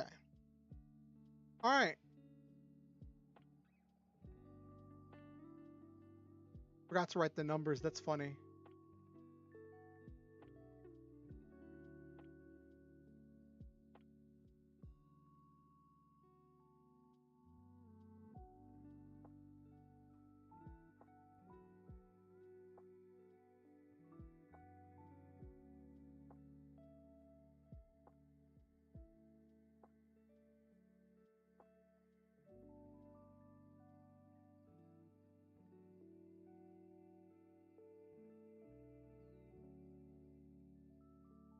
So now it's changing directions. Okay. So now I have the next 3 chapters outlined. Um, Still no clue about how I'm ending it. I was talking to my partner about it. My partner suggested some kind of a fight with a Satan kaiju, but I haven't really incorporated like Satan into this world, into the world of this story, which probably seems really foreign or really silly in a very religious themed story, possibly sacrilegious, um to not be dealing with Satan in a story that incorporates Jesus so heavily. Um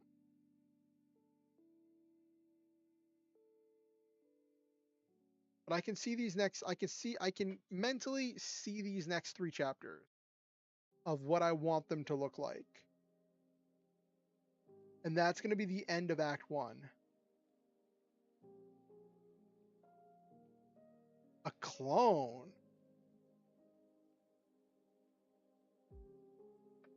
An evil clone piloting a dark mecha. Ooh.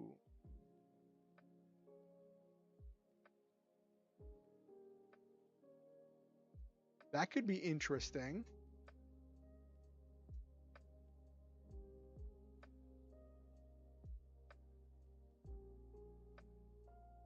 Because, like,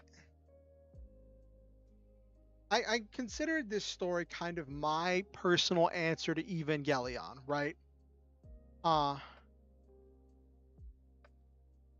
Yeah, that is usually a trope. It's not often the final boss. Usually the dark clone is like the general.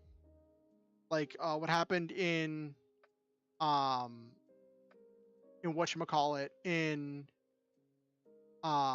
Magic Knight Ray Earth. Um the dark clone was the general of the big bad.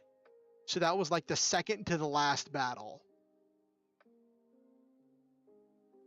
Um but like I considered this story kind of my own personal answer to Evangelion. Uh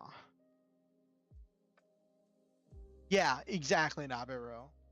And like Evangelion has this very sticky ending. It has this very like it's this weird thing because it goes into this weird like this weird thing of religious symbolism and of uh trying to break down. Yeah, it is a mind trip. Evangelion at the end is about this ultimately about this plan uh to break down all individuality in order to uh break down all individuality in order to meld us all into one vat of primordial ooze so that we could never hurt each other again because we would all be thinking as part of one mind, right? Um and what what's happening here is kind of different. Is like what the villain's plan, the villain has already won at this point, right? Um and that's kind of a difference, is that like in Eva they're trying to stop the villain from winning, kind of. For a while they're kind of helping the villain win. It gets really complicated. Um yeah, there's a lot of stuff involved there. It is an absolute mind trip. Um but in this world, in this story, in the story of Deus Ex Machina, the villain's already won.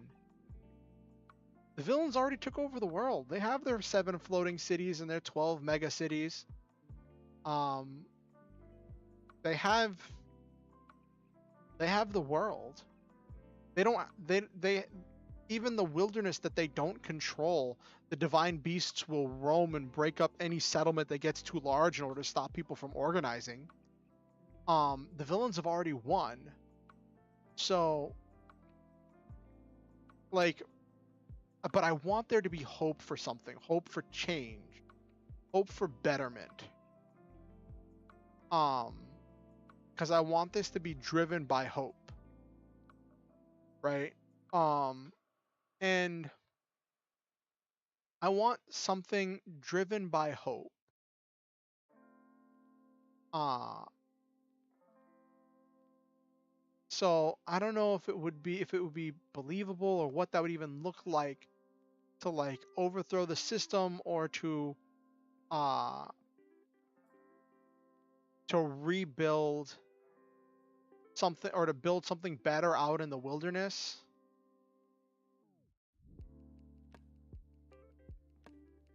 Like, eh, it could go a lot of different ways. Um, what I don't want is I do not want for it to be like what I've seen of Warhammer 40K, where everything's terrible. No matter what anyone does, it doesn't make anything better. I know that's not the entirety. I know that's not the entirety of Warhammer 40K. But that's what I've seen of the lore. Has been this thing where everybody is at war with everybody else. And anytime things look like they're going to get better, they just don't. And that's not what I want. Even if it's incremental, I want there to be something that gets better to give. I want to end this story by the end of chapter 27. I want to end with some kind of hope for a brighter tomorrow.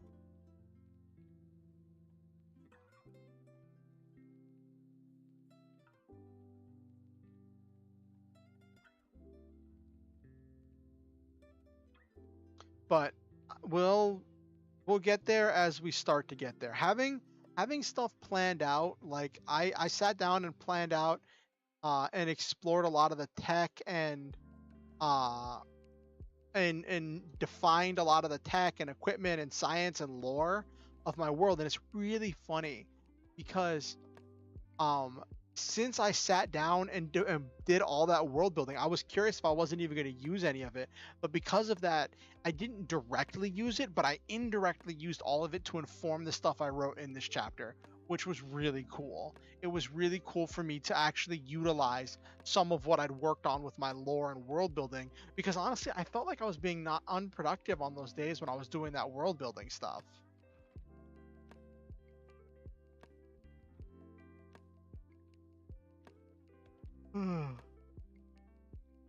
Anyway, let's go to just chatting. All right.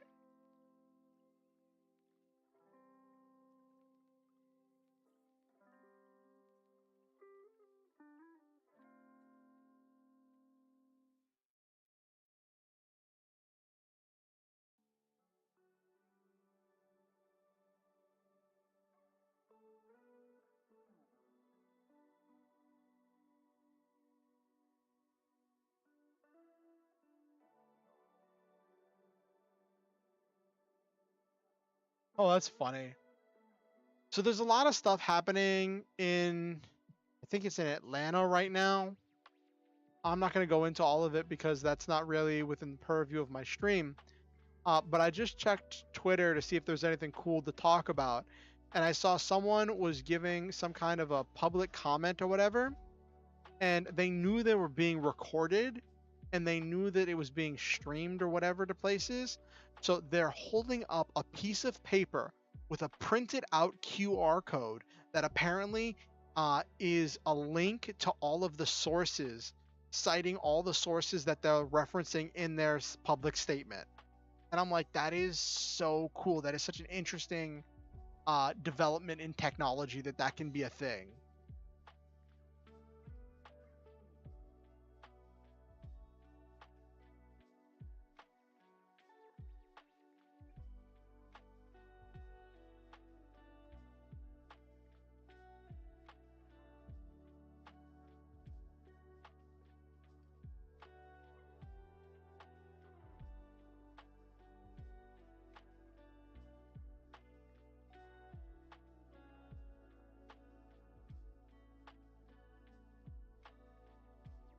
Okay.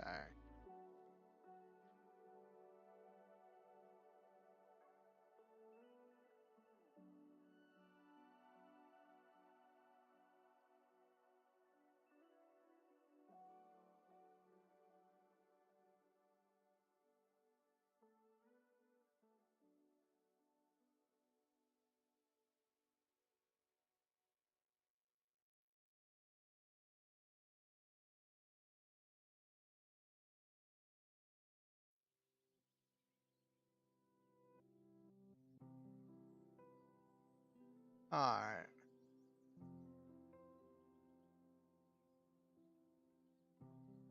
Oh, people are sharing.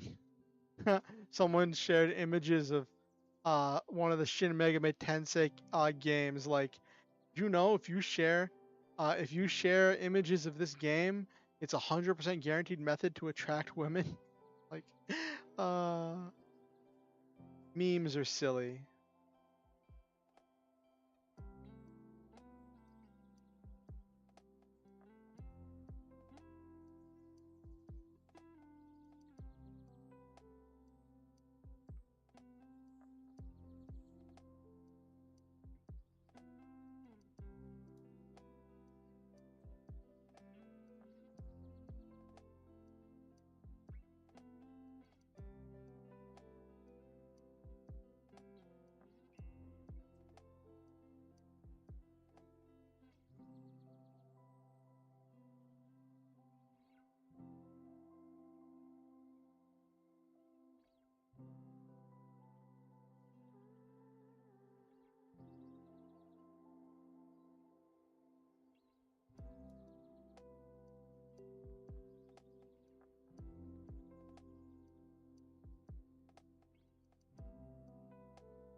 Lots of big, deep, emotional stuff happening on Twitter.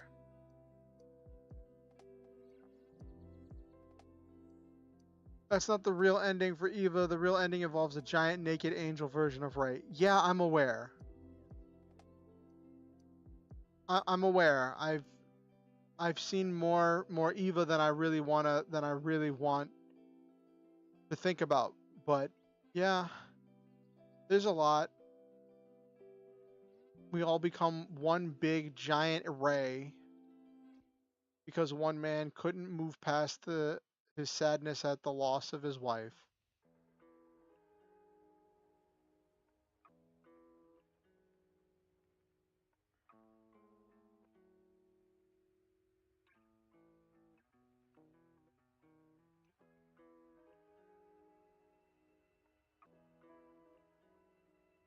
Until they took the kind of time loop ending and broke the time loop and created a future where Eva's never existed.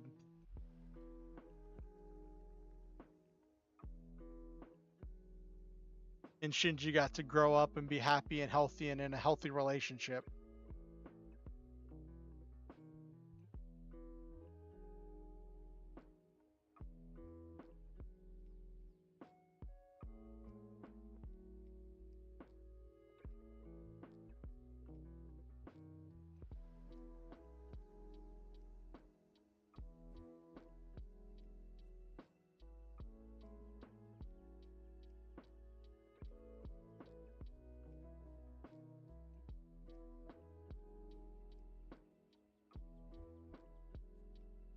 Ah.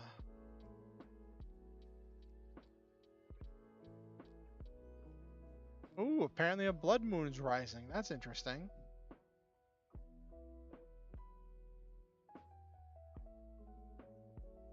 I have to remember to call my mother sometime tomorrow. I have like 2 telehealth appointments tomorrow. So it's like I'll get to it kind of.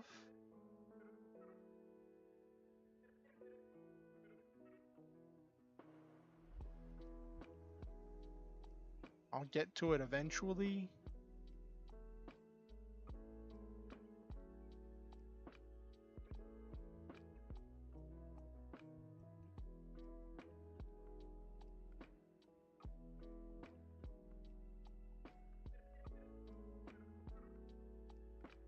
Okay. Giant naked ray. Let's see if there's anything on the Book of Faces. So what's everybody doing this week? I know I've got appointments and stuff to deal with, adulting and other IRL issues and health stuff.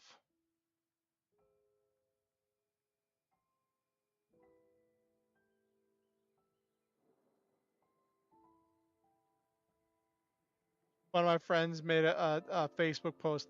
Wow, my life is so hard. My coffee maker is broken. And I'm like, listen, sometimes coffee makers uh uh all you got holding you together.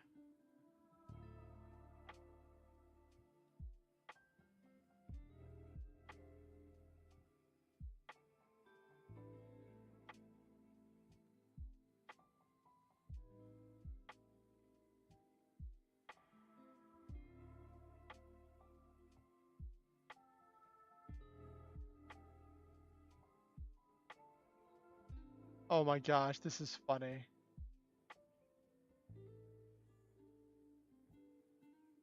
Okay, I gotta share this meme.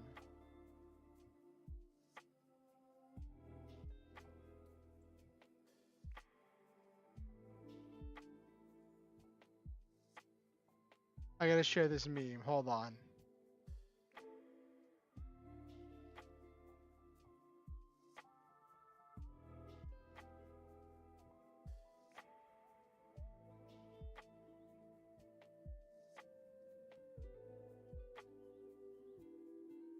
For people who are just listening and aren't actually watching the screen, I'll read it. I'll, Two foxes are talking. One says, "Why are your car keys in the fridge?" The other says, "So I won't forget my lunch." Elaborate. My lunch is in the fridge, and my keys are on my lunch. So I cannot drive with no keys, so I'm forced to remember lunch. And the only way to remember is to set up strategic mind game traps yourself. Yes. And the person who posted it said, "Me if attempting this. Dang it, where are my keys?" And I'm like, I could so see myself trying something silly like this, where I like try to put some kind of a thing to make sure I don't forget the thing. But then I would just lose a lot of time trying to find my keys. I would just forget the entire thing. Just be late because I couldn't find my keys. And by the time I find my keys, I would be so desperate to be like, why are my keys in here? That if the keys weren't, even if the keys were taped to the lunch, I'd probably just grab the keys out of frustration and not even look at the lunch. I don't know.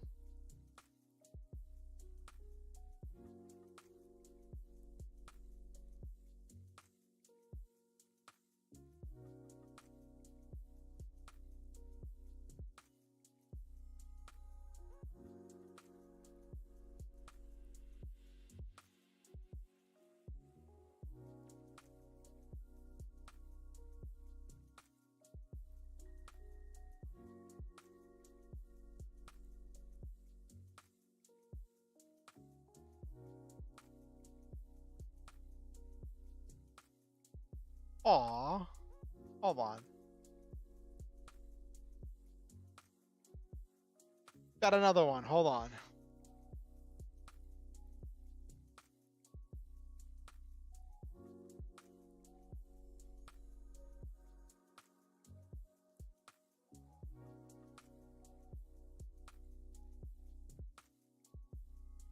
Oh, of course it gets small. Somewhere in the world, there's a tree that sprouted the same day you were born and has been growing along with you, and I think that's wonderful. Someone commented on it and said, "Not me, I systematically hunted them all down Highlander style." Uh,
oh my god. Someone made a meme about a Naruto meme talking about how strong the third Hokage was because he took down those ones when the other Hokage were reanimated. And like I could have swore there was some kind of a thing in there that was like when they're reanimated, they're only at a fraction of their power. Um, And a lot of people are, and someone just did this entire long tirade defending the third Hokage, talking about how, uh, the fandom is wrong and is bad for, uh, being angry at the third Hokage for the way he treated Naruto and saying there was some good reason. I'm like, yeah, no. If you have to write prequels, and you have to write side stories in order to explain key plot holes that you didn't resolve in the actual story, that is a dead giveaway that something was wrong with the original story.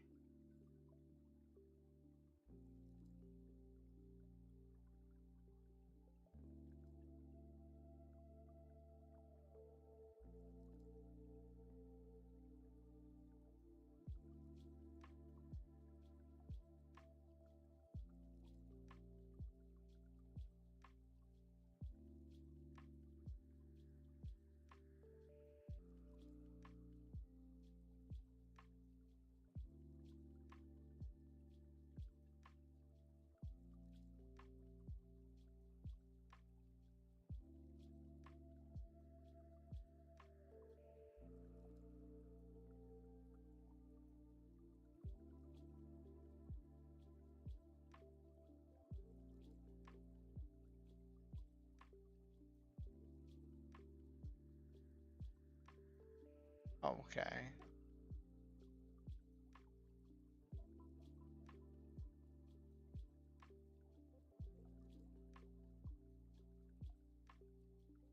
Somebody said, if your AC stay on 67 to 70, don't invite me to that igloo you live in.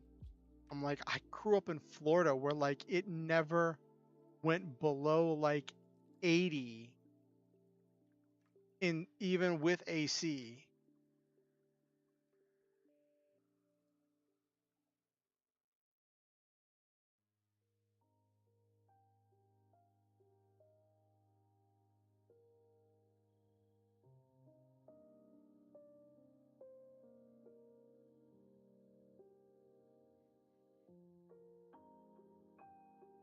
Ooh, that was interesting.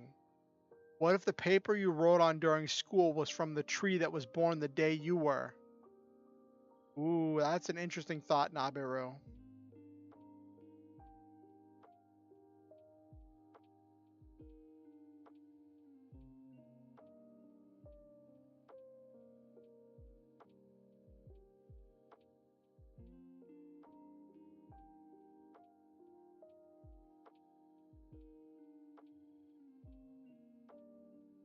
Trees don't grow that fast unless it's a fantasy world, but still fun thought. Yeah, maybe it would be like by the time you went to college, maybe?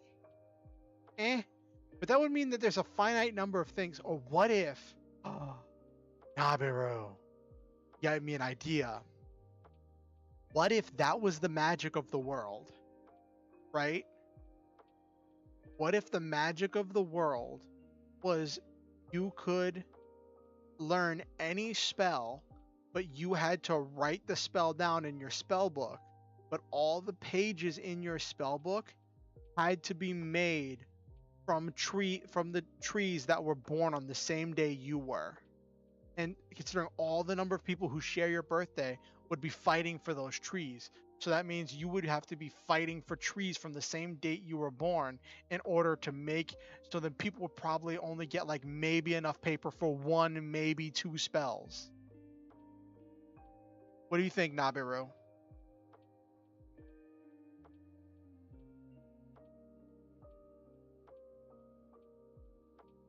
And it would probably be a thing where like parents would plant trees and hope that they sprout, like would plant trees ahead of time hoping they'd sprout on the same day the baby was born, so that way they would be able to have at least one whole tree's worth of paper. I don't know how much paper a tree makes, but one whole tree's worth of paper for their kid.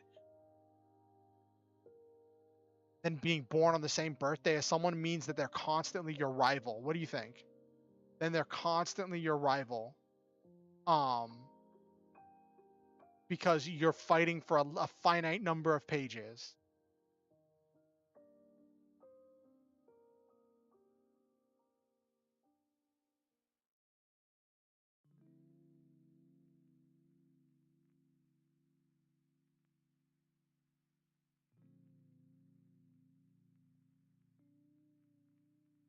Right, Nabiru?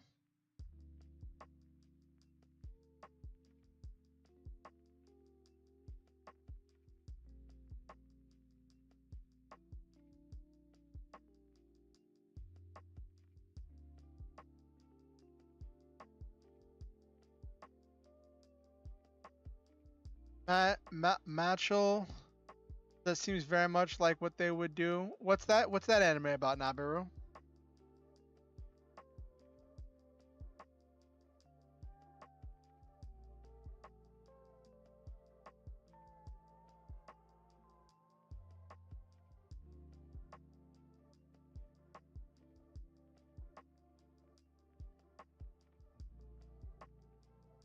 Harry Potter, but anime and better in various ways. Okay.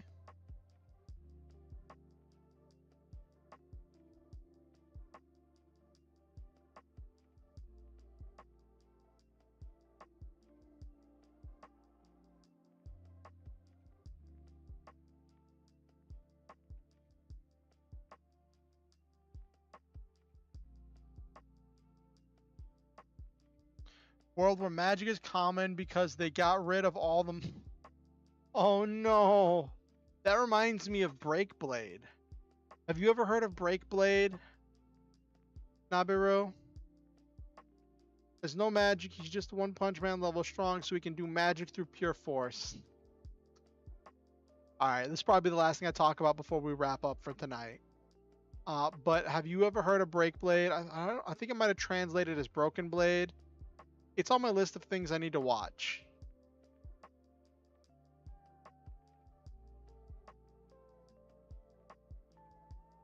You think you have? Okay.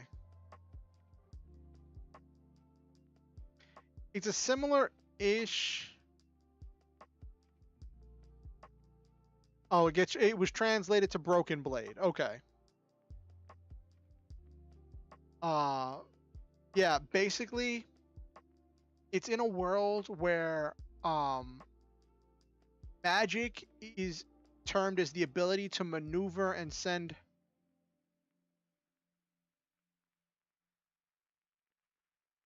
They have dorm houses, so on. Okay. That reminds me, I saw one clip from where I think Dimension 20 was doing I don't know if it was a Harry Potter, if it was actually Harry Potter themed, or if it was just like rip off of Harry Potter D&D. I think it was D&D. Some kind of tabletop role-playing game, right? And they're at the sorting hat, right? Where they're getting sorted into their houses.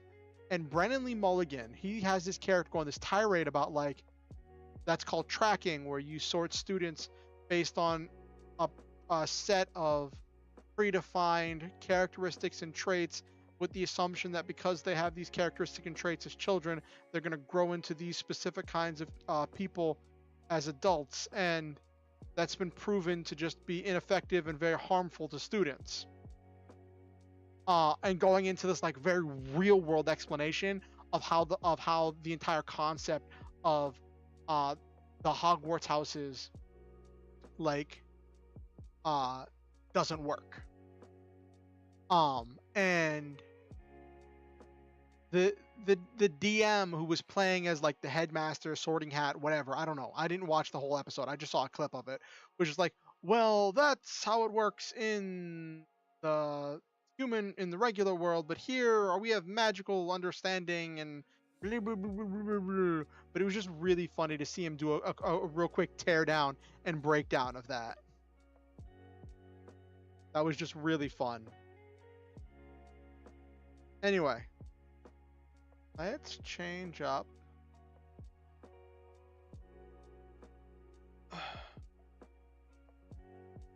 Mashy. Mashal.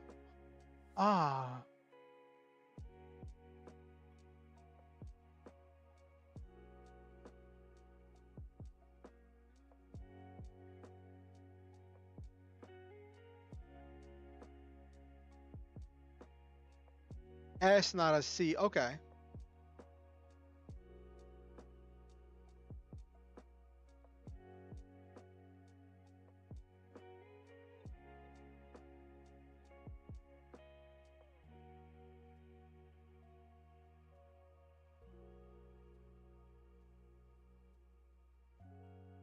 All right. So let's wind down for the night. It's about time to end.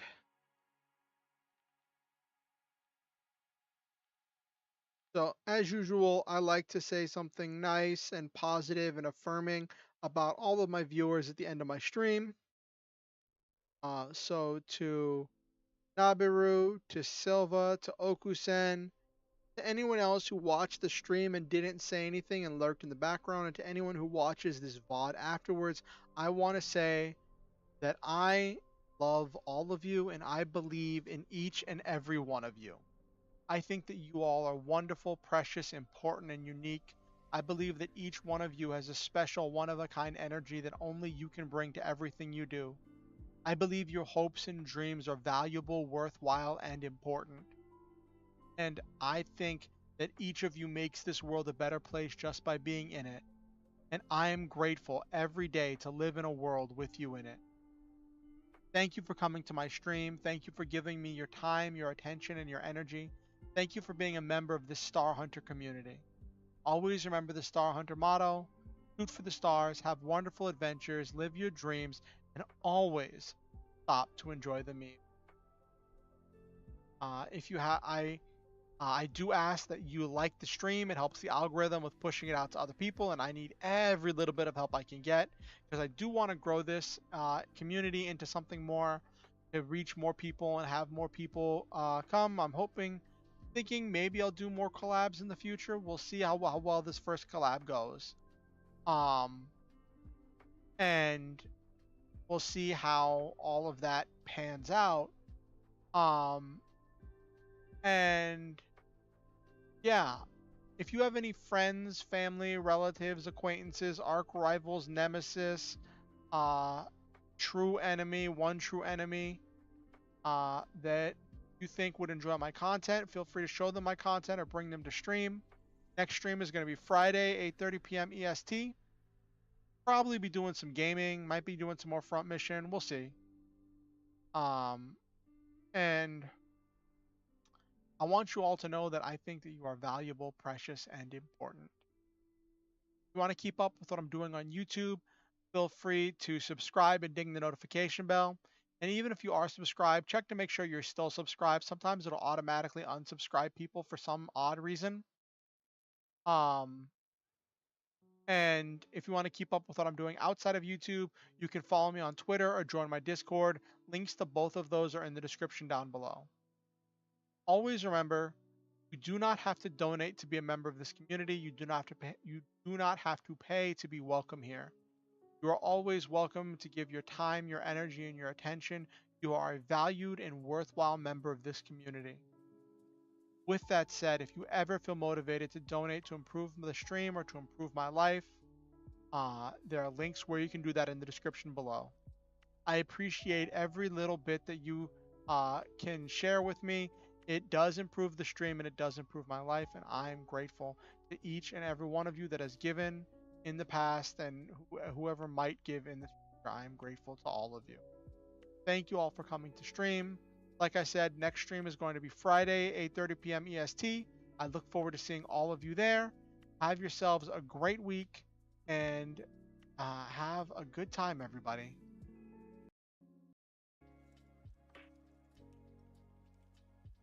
That was weird.